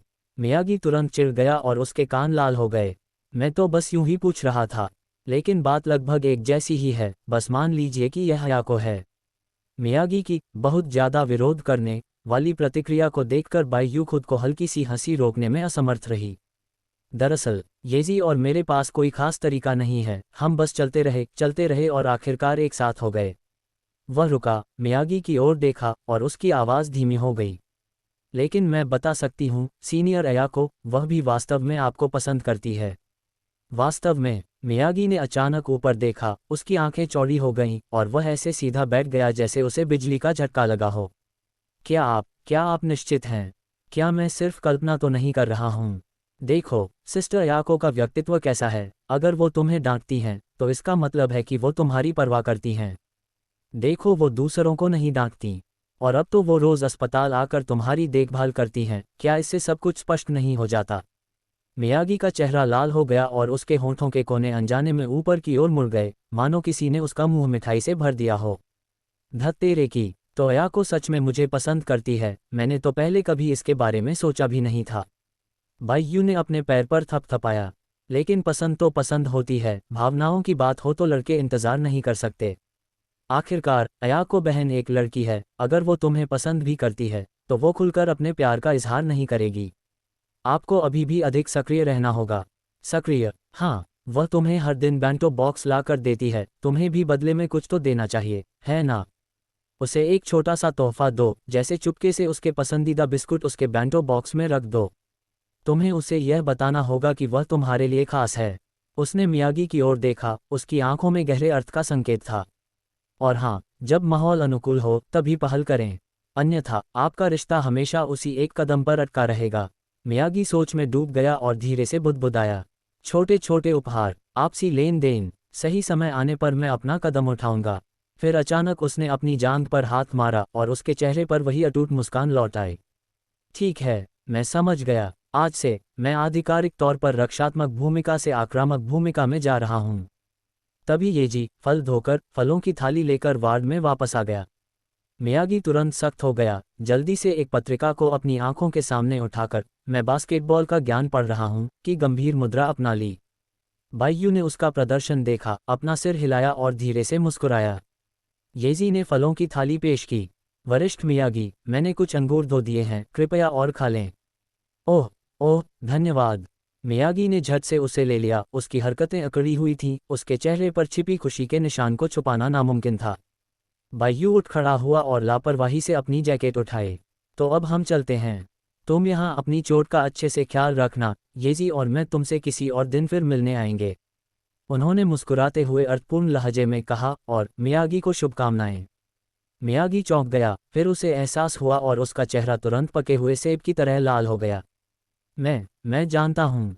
येजी ने उसके अचानक लाल हुए चेहरे को देखा और धीरे से हंसते हुए कहा, अलविदा सीनियर मियागी टिल्डा। अलविदा। उसने दोनों को वार्ड के दरवाजे से हाथ में हाथ डाले बाहर जाते हुए देखकर हाथ हिलाया। दरवाजा धीरे से बंद हो गया। मियागी कुर्सी के हेडबोर्ड से टेक लगाकर छत की ओर देखने लगा, उसकी आंखों में थोड़ी सी उम्मीद झलक रही थी। अयाको शनिवार सुबह 9 बजे Kanagawa prefectural gymnasium B. Shohoku basketball team समय पर इकट्ठा हुई, व्यवस्थित ढंग से पंक्तिबद्ध हुई, लेकिन दो लोग स्पष्ट रूप से अनुपस्थित थे। सकुरागी हनामिची और मित्सुई हिसाशी अभी भी कहीं दिखाई नहीं दे रहे थे। अकागी ताकेनोरी टीम के आगे खड़ा था, हाथ बांधे हुए, उसकी मोटी बाहें सिकुड़ी हुई थीं, उसका चेहरा इतना गंभीर था कि ऐसा लग रहा था जैसे उससे पानी टपक सकता है। ये दोनों लोग, खेल आधे घंटे में शुरू होने वाला है और इनका कोई अता पता नहीं। उसके बगल में अयाको बेचैनी से अपनी घड़ी देख रही थी, इधर उधर टहल रही थी और लगातार दरवाजे की ओर देख रही थी। येजी उसके बगल में खड़ी थी, घबराहट से अपनी उंगलियां भींच रही थी, उसकी निगाहें अनजाने में बायू की ओर मुड़ गईं। हालांकि बायू शांत रहा, उसकी आवाज़ धीमी थी, शायद वे ज्यादा सो गए हों, वे जल्द ही यहाँ आ जाएंगे। उन्हें अपने मन में यह बात ज्ञात थी कि यह मूल रचना में आया एक अंतराल था। रास्ते में मित्सुई की मुलाकात अप्रत्याशित रूप से टेटिसुओ से हुई और विद्रोही अधीनस्थों के एक समूह ने उस पर घात लगाकर हमला कर दिया। सकुरागी, जो देर से सोकर उठा था, स्टेडियम जाते समय सकुरागी गैंग से मिला और समूह ने एक शॉर्टकट लिया, जिसके चलते वे इस दृश्य के सामने आ गए। अंततः उनमें से कुछ लोगों ने मिलकर स्थिति को सुलझाने का प्रयास किया। हालांकि इसमें कई उतार चढ़ाव आए, लेकिन अंत में वे सुरक्षित रहे। इसलिए बाईयू चिंतित नहीं थी। तभी एक रेफरी पास आया और शोहोकू से जल्द अपनी शुरुआती टीम प्रस्तुत करने का आग्रह किया। कोच अंजाई ने एक पल के लिए विचार किया और वे आपातकालीन शुरुआती लाइनअप तैयार करने ही वाले थे। इंतजार कराने के लिए क्षमा करें। दरवाजे से अचानक एक नाटकीय और जानी पहचानी आवाज़ सुनाई दी। तेज दिमाग वाला साकुरागी हानामिची आधिकारिक तौर पर अपनी एंट्री कर रहे हैं। सभी ने एक साथ उधर देखा तो पाया कि साकुरागी पसीने से भीगा हुआ, बास्केटबॉल बैग लिए, एक अतिरंजित मुद्रा बनाते हुए हड़बड़ी में जिम में प्रवेश कर रहा था। लगभग मैच छूट ही गया था। अच्छा हुआ मैंने जल्दी प्रतिक्रिया दी। उनके ठीक पीछे मित्सुई हिसाशी चल रहे थे, जिनके कदम थोड़े अधिक स्थिर थे। हालांकि मित्सुई के चेहरे पर कई ताज़ा खरोंचें थीं और उसके मुंह पर चोट के निशान थे। अकागी का चेहरा तुरंत गुस्से से लाल हो गया और वह 3 कदम में आगे बढ़ गया। तुम दोनों आखिर कर क्या रहे हो? मित्सुई, तुम्हारे चेहरे पर लगी चोट का क्या हुआ? कोच अंजाई ने कहा। मित्सुई, क्या तुम फिर से किसी लड़ाई में पड़ गए? मित्सुई ने रास्ते में हुई घटना का संक्षिप्त विवरण दिया और आश्वासन दिया कि उसने बिल्कुल भी किसी को मुक्का नहीं मारा। साकुरागी ने भी उनके साथ शपथ ली। कोच अंजाई ने कुछ देर तक उन दोनों को देखा और अंत में सिर हिलाते हुए कहा, यह अच्छा है। अध्याय 58। अजेय। अयाको तुरंत प्राथमिक चिकित्सा किट लेकर दौड़ी और घुटनों के बल बैठकर मित्सुई के घावों को कीटाणुरहित करके साफ करने लगी। तुम दोनों तो वाकई कमाल हो। कितना समय हो गया है और तुम अभी भी इस तरह मस्ती कर रहे हो। कोच अंजाई ने अंत में ताली बजाते हुए कहा, ठीक है, कपड़े बदलो और खेलने के लिए तैयार हो जाओ। ताकाहाटा हाई स्कूल एक सामान्य फॉर्मेट वाली टीम थी। खेल शुरू होने के 2 मिनट से भी कम समय में शोहोकू की जबरदस्त ताकत ने अपने विरोधियों को पूरी तरह से दबा दिया, जिससे उन्हें जवाबी कार्रवाई करने का कोई मौका नहीं मिला। अकागी ताकेनोरी के शक्तिशाली पोस्ट अप्स एक पहाड़ की तरह थे, जिसमें लगातार दंक और दहाड़ें शामिल थीं जो उनके विरोधियों के अंगों को कमजोर कर देती थीं। रुकावा कायदे के फास्ट ब्रेक बिजली की तरह तेज थे। उनके बाएं और दाएं हाथ के लेअप शॉट निर्बाध रूप से प्रवाहित होते थे। मित्सुई हिसाशी के बाहरी 3 पॉइंटर लगातार सटीक लग रहे थे। उनका टच शानदार था, मानो वे एक शूटिंग मशीन हो। इस बीच बाईयू ने शांत भाव से कोर्ट को नियंत्रित किया, खेल की रणनीति बनाई और पूरी टीम को आपस में जोड़ा। साकुरागी हानामिची अभी भी वैसा ही था। उसने अभी तक आधा खेल भी नहीं खेला था। बीप। शोहोकू नंबर 10, 5वां फाउल आउट। रेफरी ने बेरहमी से सीटी बजा दी। साकुरागी ने अपना सिर पकड़ लिया और दहाड़ते हुए बोला, आहा, हमेशा मेरे साथ ही ऐसा क्यों होता है? मैंने कोई फाउल नहीं किया। गोरिल्ला झूठा है। क्या तुमने नहीं कहा था कि मेरी निगाहें विरोधियों को डरा देंगी? मैंने उपस्थिति की बात कही थी, लोगों को घूरते रहने की नहीं। प्रशिक्षण के बाद 100 अतिरिक्त रक्षात्मक अभ्यास जोड़ें। अकागी गुस्से से भड़क उठी, उसकी नसें फड़कने लगीं। किनारे पर खड़े दर्शक खिलखिलाकर हंस पड़े। माहौल खुशनुमा और आनंददायक हो गया। अंतिम स्कोर, शोहोकू ने ताकाहाता को 123-38 से आसानी से हरा दिया। 3 दिन बाद शोहोकू ने अपने अगले प्रतिद्वंद्वी तसुकुबु हाई स्कूल का स्वागत किया। हालांकि वे पिछले साल के शीर्ष 8 में शामिल थे। खेल शुरू होने के कुछ ही समय बाद शोहोकू ने खेल की गति पर पूरी तरह से नियंत्रण कर लिया। बाईयू ने अपनी उत्कृष्ट पासिंग से पूरी स्थिति को संभाला और टीम में नई जान फूंक दी। पेंट एरिया में 2 विशालकाय खिलाड़ियों की जोड़ी अकागी और सकुरागी ने बास्केट पर ताबड़तोड़ हमले किए और रुकावा कायदे के शानदार आक्रमणों ने तेज धार वाले ब्लेड की तरह रक्षा पंक्ति को चीर दिया। और मित्सुई हिसाशी शानदार फॉर्म में थे। उन्होंने बाहर से लगातार 5 3 पॉइंटर लगाकर तसुकुबु की रक्षा पंक्ति को पूरी तरह से ध्वस्त कर दिया। हालांकि इस बार चमत्कारिक रूप से साकुरागी हानामिची फाउल आउट नहीं हुई। इसके अलावा उन्होंने कुल 25 रिबाउंड हासिल किए, जो पूरे मैच में सबसे अधिक थे। जब अंतिम सीटी बजी और रेफरी ने खेल के समाप्त होने की घोषणा की, तो तुरंत ही मैदान के किनारे पर हलचल मच गई। अयाको ने उत्साह से अपनी मुट्ठी उठाई और लगभग उछलते हुए बोली, साकुरागी, तुम सच में फाउल आउट नहीं हुए। हम्फ टिल्ड। बास्केटबॉल को पकड़े हुए साकुरागी की नाक के नथुने ऊपर की ओर फूल गए। वह आत्मसंतुष्ट दिख रहा था। बेशक, क्योंकि मैं प्रतिभाशाली रक्षक साकुरागी हानामिची हूँ। ये पिछले कुछ दिनों में मेरे अथक विशेष प्रशिक्षण का परिणाम है। बोलते समय वह अनजाने में दर्शकों की ओर देखता था। उसने देखा कि अकागी हारुको पहली पंक्ति में बैठी थी, धीरे से अपना हाथ हिला रही थी, उसके चेहरे पर राहत भरी मुस्कान थी। साकुरागी हानामिची, बहुत बढ़िया, तुमने ये गेम बहुत अच्छा खेला। हारुको वह मेरी प्रशंसा कर रही है। सकुरागी का चेहरा पल भर में लाल हो गया, उसकी आंखें दिल के आकार की हो गईं और उसका दिल बेतहाशा धड़कने लगा। वाह, मैं सचमुच एक प्रतिभाशाली हूँ। टकराना, उसके सिर पर एक जोरदार घूंसा पड़ा। अकागी ताकेनोरी दहाड़ते हुए बोले, ज्यादा उत्साहित मत होइए, ये तो बस सबसे बुनियादी स्तर है। मुझे शर्मिंदा मत कीजिए। आहा हा हा हा, ओह गोरिल्ला, तुम मुझे जान से मारने की कोशिश कर रहे हो। किनारे पर खड़े दर्शक खिलखिलाकर हंस पड़े, माहौल खुशनुमा हो गया। अंतिम स्कोर शोहोकू 88-48 तसुकोबू। लगातार 2 जीत के साथ शोहोकू ने मजबूती से अगले दौर में प्रवेश कर लिया। मैच खत्म होने के बाद शोहोकू टीम के सदस्य धीरे धीरे व्यायामशाला से बाहर निकल गए। बाइयू ने अपने कंधे पर एक तौलिया लपेटा हुआ था और वह काफी सहज दिख रहा था, भीड़ के पीछे योको के साथ साथ चल रहा था। योको ने उसका हाथ हल्के से दबाया और धीरे से मुस्कुराए। बाइयू कुन, हम फिर से जीत गए। हम बस कुछ और कदम और हम अपने लक्ष्य तक पहुंच जाएंगे। उन्होंने इस बात पर ध्यान नहीं दिया कि थोड़ी ही दूरी पर कई लोग चुपचाप खड़े थे। सफ़ेद और हरे रंग की स्कूल यूनिफॉर्म जैकेट पहने लोगों का एक समूह व्यायामशाला के सामने पेड़ों से घिरी सड़क के नीचे खड़ा था। नेता के बाल थोड़े बिखरे हुए, छोटे और परतदार थे, उनके चेहरे की बनावट स्पष्ट और आकर्षक थी, उनके हाथ जेब में थे, जिससे एक शांत लेकिन प्रभावशाली आभा झलक रही थी। उसकी निगाहें बाइयू पर टिकी हुई थीं, उसकी निगाहें अविचलित थीं, फिर भी ऐसा लग रहा था मानो वह अपने प्रतिद्वंद्वी को पूरी तरह से भेद रहा हो। शोयो हाई स्कूल के शुरुआती पॉइंट गार्ड फुजिमा कंजी। वह एक तरफ मुड़ा और पूछा, हानागाता, क्या वह शोहोकू का रहस्यमय नया तारा है? उसके बगल में खड़ा लंबा युवक अपने काले फ्रेम वाले चश्मे को ऊपर की ओर सरका रहा था। उसका चेहरा सौम्य था, लेकिन उसका चेहरा स्पष्ट रूप से परिभाषित था और उसकी मुद्रा देवदार के पेड़ की तरह सीधी थी। शोयो के उपकप्तान, शुरुआती सेंटर हानागाता तोरू। कुछ खास नहीं, बस किस्मत अच्छी थी, उनका सामना सिर्फ कमजोर टीमों से ही हुआ है। फुजिमा अपने हाथों को पीठ के पीछे रखकर खड़े थे और उन्होंने अपना हमेशा की तरह सख्त रवैया बनाए रखा था। उसकी निगाहें उस दिशा की ओर घूमी जहां से बाइयू और योको गए थे, उसकी आवाज़ धीमी थी। अगले मैच में हमें व्यक्तिगत रूप से शोहोकू की लगातार उलटफेर भरी जीत का सिलसिला रोकना होगा। हानागाटा ने हल्की सी मुस्कान बिखेरी और अपने चश्मे को ऊपर की ओर सरकाया। हाँ, आखिरकार किसी को तो उन्हें ये बताना ही होगा कि तथाकथित प्रतिभाशाली और मजबूत खिलाड़ी नारे लगाने से नहीं बनते। उनमें से कुछ ने और कुछ नहीं कहा, मुड़े और धीरे धीरे जिम में चले गए। 1 घंटे बाद शोहोकू व्यायामशाला के अंदर अकागी ताकेनोरी ने पूरी टीम को इकट्ठा होने के लिए बुलाया। सभी लोग अभी अभी नहाकर कपड़े बदल चुके थे और जिम के लकड़ी के फर्श पर करीने से बैठे थे। अयाको एक नए छपे हुए कार्यक्रम पत्र के साथ अंदर आए, उसके चेहरे पर एक खिलखिलाती मुस्कान थी। सभी ध्यान दें, कनागावा प्रीफेक्चरल टूर्नामेंट के मुकाबलों की नवीनतम सूची जारी हो गई है। वह थोड़ी देर रुकी, फिर मुस्कुराते हुए गंभीरता से बोली, शोहोकू को बधाई, आपने आधिकारिक तौर पर कानागावा प्रीफेक्चरल टूर्नामेंट के शीर्ष 8 में जगह बना ली है।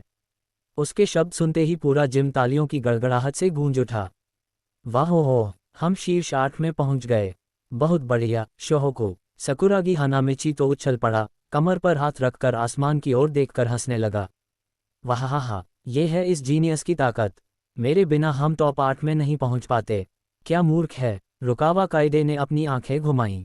ए रहा, बदबूदार लोमड़ी। बायू पास ही एक बेंच पर दीवार से टेक लगाकर बैठा था, योको के साथ नजरों का आदान प्रदान कर रहा था और उसके होठों पर हल्की सी मुस्कान थी। राष्ट्रीय टूर्नामेंट का सपना, वे धीरे धीरे उसके करीब पहुंच रहे थे। लेकिन जैसे ही सभी लोग आनंदमय वातावरण में डूबे हुए थे, अकागी ने अचानक अपना हाथ हिलाया और सख्ती से चिल्लाया, सब लोग शांत हो जाओ। वहां पल भर में सन्नाटा छा गया। अकागी की निगाहें पैनी थीं, उन्होंने धीरे धीरे उपस्थित प्रत्येक खिलाड़ी का जायजा लिया, उनकी आवाज़ गहरी लेकिन प्रभावशाली थी। जल्दी जश्न मत मनाओ, अगले सप्ताहांत जिस प्रतिद्वंदी का हम सामना करने वाले हैं, वह कानागावा की एक पारंपरिक दिग्गज टीम है। वह रुका, फिर भारी स्वर में नाम बोला, शोयो हाई स्कूल। हवा मानो पल भर में जम गई। मित्सुई की आंखों में चमक आ गई, क्या ये शोयो है, वही जो हर साल लगातार शीर्ष 2 में स्थान पाता है?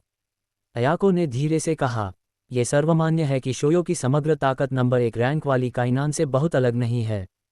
पूरी टीम में लगभग कोई कमजोरी नहीं है, उनकी आक्रमण और रक्षात्मक लय परिपक्व है और उनकी बेंच की गहराई भी मजबूत है। अकागी ने गंभीरता से सिर हिलाया। हमारे प्रतिद्वंदी अब तक मजबूत नहीं रहे हैं। असली कठिन मुकाबले तो इसी से शुरू होंगे। उसने सबकी ओर देखा, उसकी निगाहें पैनी थीं। आने वाले कुछ दिनों में सभी को अतिरिक्त प्रशिक्षण मिलेगा। मैं शोयो को ये बताना चाहता हूँ कि शोहोकू की जीत किस्मत से नहीं होती। हाँ, सभी ने एक साथ जवाब दिया। उनकी आवाज़ें जिम की दीवारों से टकराकर गूंज उठीं और अचानक मनोबल बढ़ गया। बायू कतार के अंत में खड़ी थी और चुपचाप अयाको द्वारा वितरित किए गए शोयो खिलाड़ियों के प्रोफाइल को देख रही थी। अध्याय 59 मैच से पहले की तैयारी। उस पृष्ठ पर फुजिमा कंजी और हानागाटा तोरू की तस्वीरें चुपचाप एक कोने में छापी गई थीं। उसके दिल की धड़कन थोड़ी तेज हो गई थी, लेकिन उसकी उंगलियां अविश्वसनीय रूप से स्थिर थीं। आखिरकार यह आ रहा है, शोयो। उसके होंठों के कोने पर एक हल्की सी मुस्कान आ गई, लेकिन उसके दिल में एक तेज चमक कौंध गई। शोयो के मुख्य पॉइंट गार्ड और कार्यवाहक कोच फुजिमा कंजी टीम के मूल स्तंभ थे, टीम की लय निर्धारित करने वाले थे और माकी शिनिची के साथ उन्हें कनागावा ट्विन वॉल्स में से एक के रूप में सराहा गया था। अदालत के प्रति उनकी जागरूकता, निर्णय क्षमता और निशानेबाजी की क्षमता लगभग पेशेवर स्तर तक पहुंच गई थी। सेंटा हानागाटा तोरू की बात करें तो उनका कद लंबा था, भुजाएं लंबी थीं और बास्केटबॉल की समझ बेहद उच्च थी, जिससे वह कानागावा प्रांत के उन कुछ चुनिंदा इनसाइड खिलाड़ियों में से एक बन गए जो अकागी का मुकाबला कर सकते थे। इसके अलावा हासेगावा काजुशी, इतो और नागानो जैसे परिधि पर खेलने वाले खिलाड़ी भी थे। शोयो की शुरुआती लाइनअप में लगभग कोई स्पष्ट खामी नहीं थी। उनकी शैली संतुलित थी, आक्रमण और रक्षा दोनों में उत्कृष्ट प्रदर्शन करती थी, मैदान पर न्यूनतम उतार चढ़ाव और एक अनुशासित, नियंत्रित दृष्टिकोण के साथ। लेकिन ठीक इसी वजह से उनसे निपटना आसान था। बायू ने अपनी आंखें सिकोड़ लीं और मन ही मन एक योजना बनाने लगा। शोयो मजबूत थी, लेकिन उनका सबसे बड़ा फायदा और साथ ही उनकी सबसे बड़ी कमजोरी भी फुजिमा पर उनकी अत्यधिक निर्भरता थी, जिसे वे अपना एकमात्र मास्टरमाइंड मानते थे। उन्हें न केवल कोचिंग देनी थी, बल्कि आयोजन करना, सहायता करना, रक्षात्मक संरचनाएं निर्धारित करना और मौके पर ही निर्देश देना भी था। उनकी जिम्मेदारियां सर्वव्यापी थीं, देखने में एकदम सही लगती थीं, लेकिन साथ ही एक घातक बाधा भी थीं। जब तक मैं पॉइंट गार्ड की पोजीशन से फुजिमा को पूरी तरह से दबाकर उसकी लय को बिगाड़ सकता हूं, तब तक शोयो की पूरी सामरिक संरचना डगमगा जाएगी। उसने धीरे धीरे कागज पर अपनी पकड़ मजबूत कर ली। जहां तक हानागाटा की बात है, अकागी की मौजूदगी से पेंट एरिया में मुकाबला बराबरी का हो जाएगा और मैं अपनी पासिंग, प्लेमेकिंग, रिदम और सिस्टम एनहांस्ड क्षमताओं का उपयोग करके फुजिमा के सामने कोर्ट कंट्रोल के केंद्र के रूप में अपनी स्थिति पूरी तरह से स्थापित कर लूंगा। तब मैं शोहोकू को शोयो के समकक्ष सामरिक आयाम तक सचमुच पहुंचा सकता हूं। उसकी निगाहें धीरे धीरे तेज होती गईं और उसने मन ही मन सिस्टम मिशन काउंटडाउन प्रॉम्प्ट को दोहराया। मुख्य लक्ष्य, टीम का नेतृत्व करते हुए शोयो को हराना और प्रीफेक्चरल टूर्नामेंट के सेमीफाइनल में पहुंचना। पुरस्कार, पीजी लीजेंड स्टेज अनलॉक हो गया। इनाम, चोरी जोड़ 3-5, पास नियंत्रण जोड़ 2-0, लेअप जोड़ 2-5, मिड रेंज शॉट जोड़ 2-5, स्थायी बूस्ट। तैयारी के लिए शेष समय 1 सप्ताह। शोयो किसी भी तरह से एक साधारण प्रतिद्वंद्वी नहीं है, लेकिन आप मेरे लिए एक महान पॉइंट गार्ड बनने की सीढ़ी भी हैं। अगले कुछ दिनों में जियांगबेई बास्केटबॉल टीम ने आधिकारिक तौर पर तैयारी शुरू कर दी। सुबह 7 बजे प्रशिक्षण समय को भी संकुचित कर दिया गया और उसकी सीमा के अनुसार समायोजित किया गया। जिम में फर्श पर स्नीकर्स के रगड़ने की आवाज़, बास्केटबॉल के जमीन पर गिरने की लय और अकागी की कभी कभार आने वाली दहाड़ें गूंज रही थीं। तेज चलो और निर्णायक बनो, शोयो तुम्हें दूसरा मौका नहीं देगा। बायू ने पूरे प्रशिक्षण सत्र के दौरान खेल की लय को नियंत्रित किया, कभी पॉइंट गार्ड की भूमिका निभाई तो कभी एसजी की स्थिति में आकर, जिससे पूरा प्रशिक्षण सत्र तीव्र और उच्च दबाव वाला बन गया। मित्सुई हिसाशी ने फ्री थ्रो लाइन और 3 पॉइंट लाइन के बीच अथक अभ्यास किया। उनकी जर्सी पसीने से लगभग भीग चुकी थी, फिर भी उन्होंने दांत पीसते हुए बिना आराम किए लगातार अभ्यास जारी रखा। शोयो की परिधि रक्षा को कम करके नहीं आंका जा सकता, मुझे पहले से ही अच्छी तरह से वार्म अप करना होगा। और साकुरागी ने हमेशा की तरह अपने बेवकूफ़ी भरे कारनामों का प्रदर्शन किया, लेकिन अब तक वह धीरे धीरे अपने दिमाग का इस्तेमाल करना सीख चुका था। अकागी की दहाड़ों और बाययू के मार्गदर्शन में उसकी बॉक्सिंग आउट और रिबाउंड चोरी करने की तकनीक में स्पष्ट रूप से सुधार हो रहा था। अयाको और येजी भी बेहद व्यस्त थीं। दैनिक आंकड़ों, प्राथमिक चिकित्सा किट, पानी और प्रशिक्षण रिकॉर्ड के लिए जिम्मेदार होने के अलावा उन्हें शोयो के सामरिक डेटा को व्यवस्थित करने और प्रत्येक विरोधी खिलाड़ी के लिए क्षमता संबंधी नोट्स बनाने में अकागी की सहायता भी करनी पड़ती थी। येजी अक्सर देर रात तक अपनी नोटबुक में लिखती रहती थी, फिर भी अगले दिन वह हल्के से मुस्कुराते हुए अपने हाथों में ताजे धुले तौलिए, पानी की बोतलें और सुरक्षात्मक टेप लेकर जिम में दिखाई देती थी। बहन अयाको, मैंने इस वीडियो विश्लेषण को व्यवस्थित करने का काम पूरा कर लिया है। हम बहुत ही बारीकी से काम किया है, येजी। अयाको ने सिर हिलाया और मुस्कुराई, लेकिन उसकी आंखों में थोड़ी सी हैरानी झलक रही थी। इस सौम्य लड़की ने चुपचाप एक सच्चे प्रबंधक की कुछ जिम्मेदारियों को अपने कंधों पर ले लिया था। और सबसे आश्चर्यजनक बात मियागी रयोता का आगमन था। शोयो मैच से ठीक 3 दिन पहले उन्हें आखिरकार आधिकारिक तौर पर अस्पताल से छुट्टी दे दी गई। हालांकि उन्होंने अभी भी काले रंग का शोल्डर ब्रेस पहन रखा था, फिर भी वे कुछ हल्का रिकवरी प्रशिक्षण करने में सक्षम थे। धिक्कार है, मेरी बाह में अभी भी थोड़ा दर्द और सूजन महसूस हो रही है। वह भौहें चढ़ाकर शटल रन का अभ्यास कर रहा था, उसकी गति आश्चर्यजनक रूप से तेज थी। शुक्रवार की शाम को जिम की बत्तियां धीरे धीरे मंद हो गईं और हर कोई पूरी तरह से थक चुका था। फर्श पर पसीने की बूंदें चमक रही थीं और हवा में भाप और नमी की एक तीखी गंध फैली हुई थी। अकागी कोर्ट के बीचों बीच खड़ा था, उसकी निगाहें टीम के सभी सदस्यों पर टिकी थीं, उसकी आवाज़ गहरी और दमदार थी। आज का प्रशिक्षण यहीं समाप्त होता है।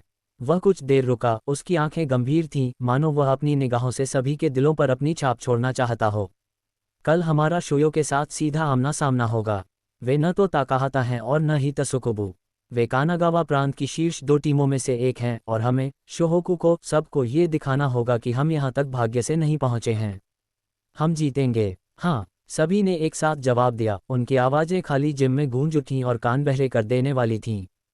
प्रशिक्षण के बाद मियागी रयोटा अपने कंधे को हिलाते हुए उपकरण लॉकर की ओर चल पड़ा। मियागी, बायू शांत भाव से चलकर वहां पहुंचा। आपका कंधा कैसा है? मियागी ने कंधे उचका दिए। ये काफ़ी हद तक ठीक हो गया है, लेकिन डॉक्टर ने कहा है कि मैं कुछ और दिनों तक कोई भी जोरदार व्यायाम नहीं कर सकता, वरना पुरानी चोट फिर से उभर सकती है। बायू ने सिर हिलाया और अचानक उसके होंठों के कोने पर एक अर्थपूर्ण मुस्कान आ गई। मेरे साथ आओ, मैं तुम्हारा पूरा इलाज करूंगा। मैं गारंटी देता हूं कि तुम कल खेल पाओगे। मैं कल खेल सकता हूं। बकवास बंद करो, चलो चलते हैं। सभी की आश्चर्यचकित निगाहों के बीच बायू मियागी को जिम के पीछे स्थित लॉकर रूम में घसीट कर ले गई। एक झटके के साथ दरवाजा बंद हो गया। इससे पहले कि मियागी पूरी तरह से संभल पाता, उसने देखा कि बायू नीचे बैठ गया और अपने बैग के निचले हिस्से से वह परिचित गहरे रंग का लकड़ी का बक्सा निकाल लिया। ये ठीक वही ताई दिव्य सुई थी। क्या बात है, ड्रैगन कंट्री की चिकित्सा तकनीक। यह आपके कंधे को पूरी तरह से ठीक कर सकती है।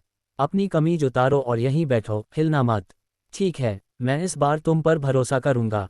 वह धीरे से बैठ गया और अपने दाहिने हाथ से अपनी जर्सी के बाईं ओर को धीरे से ऊपर की ओर मोड़ा, जिससे उसका पट्टी बंधा हुआ कंधा दिखाई देने लगा। घायल क्षेत्र कहाँ है? पोस्टीरियर मीडियल स्कैपुला, लिगामेंट में खिंचाव, मांसपेशियों के रेशों में हल्का सा आंसू। समझा। बायू ने गहरी सांस ली, मियागी के कंधे की मांसपेशियों पर दबाव डाला। उसकी उंगलियां बहते पानी की तरह चल रही थीं, प्रत्येक स्पर्श मांसपेशियों और प्रावरणी के जोड़ पर सटीक रूप से दबाव डाल रहा था। डिंग, सिस्टम स्कैनिंग हो रही है। पल भर में उनके दिमाग में मानव शरीर की मध्याह्न रेखाओं का एक स्पष्ट नक्शा खुल गया। मांसपेशियों में खिंचाव, रक्त का जमाव, तंत्रिकाओं का आपस में चिपकना, बाधित ऊर्जा और रक्त प्रवाह, क्षतिग्रस्तता की हर स्थिति का सूक्ष्म विवरण प्रस्तुत किया गया। हालात गंभीर नहीं हैं, लेकिन रिकवरी औसत दर्जे की ही है। इसे फिर से सक्रिय करना होगा। बायू ने हल्की सांस छोड़ी, लकड़ी का बक्सा खोला और उसमें से पहली चांदी की सुई निकाली। चांदी की रोशनी थोड़ी सी कांपी, उसकी उंगलियां घूमी और चांदी की सुई से एक हल्की सी गुनगुनाहट की आवाज निकली।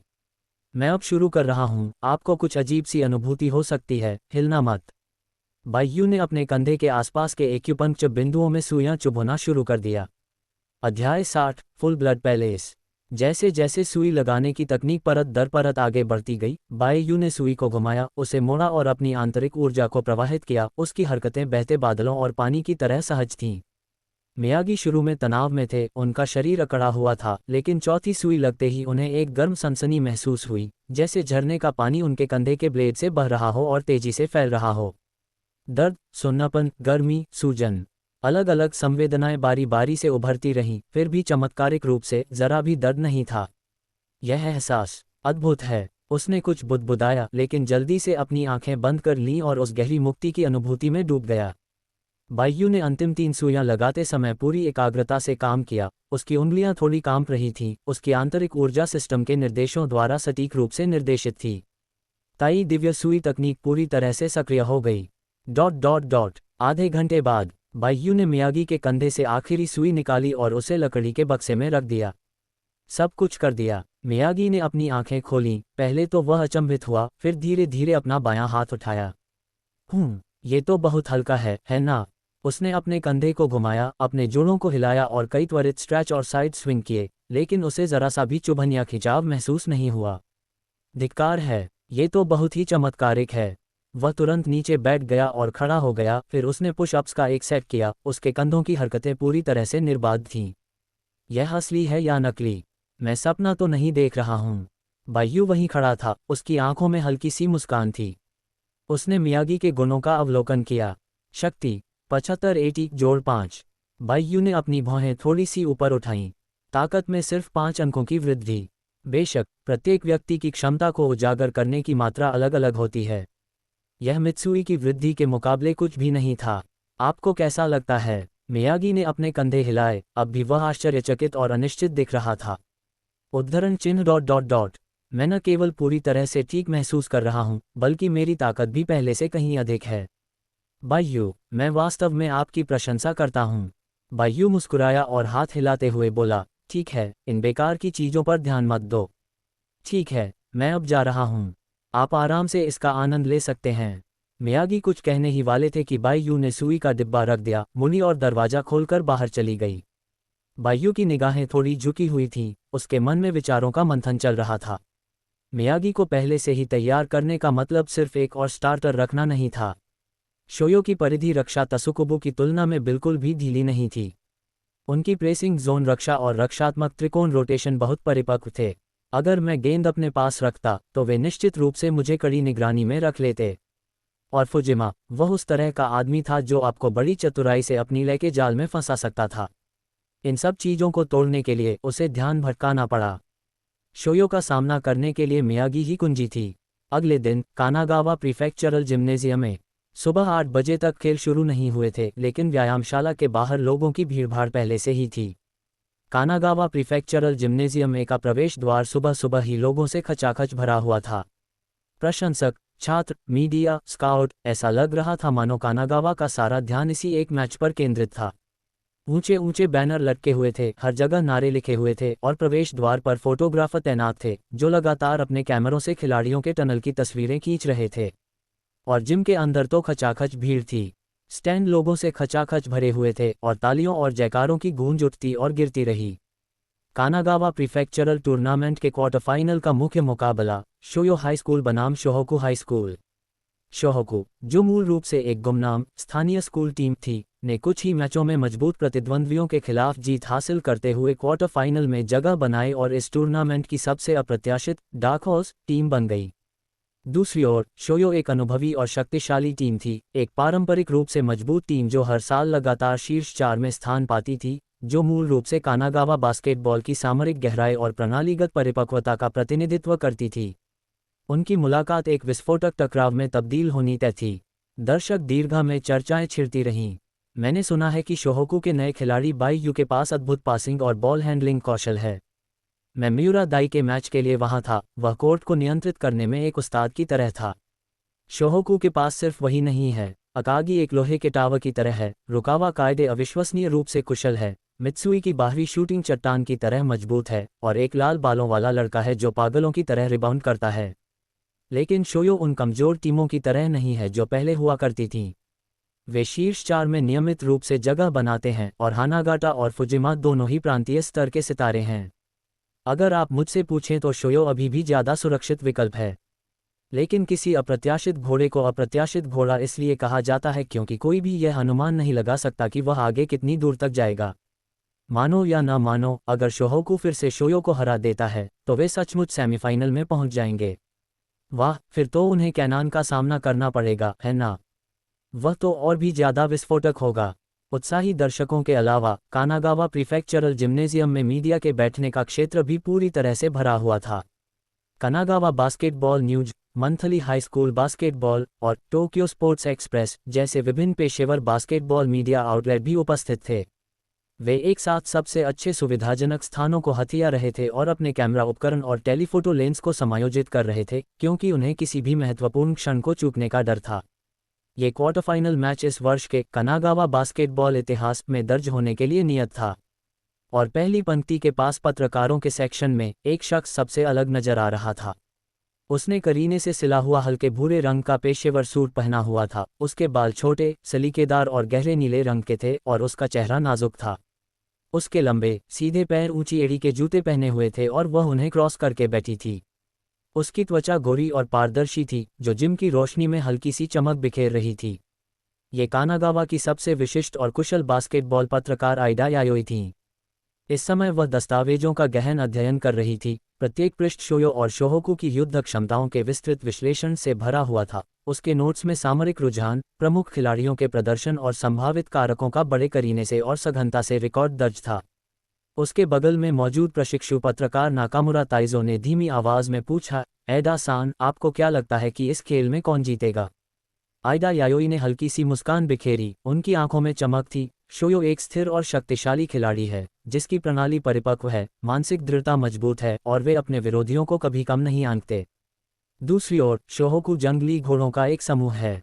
उनके पास बहुत सारे नियम नहीं हैं, लेकिन उनका आक्रामक जुनून और व्यक्तिगत विस्फोटक क्षमता आश्चर्यजनक रूप से मजबूत है।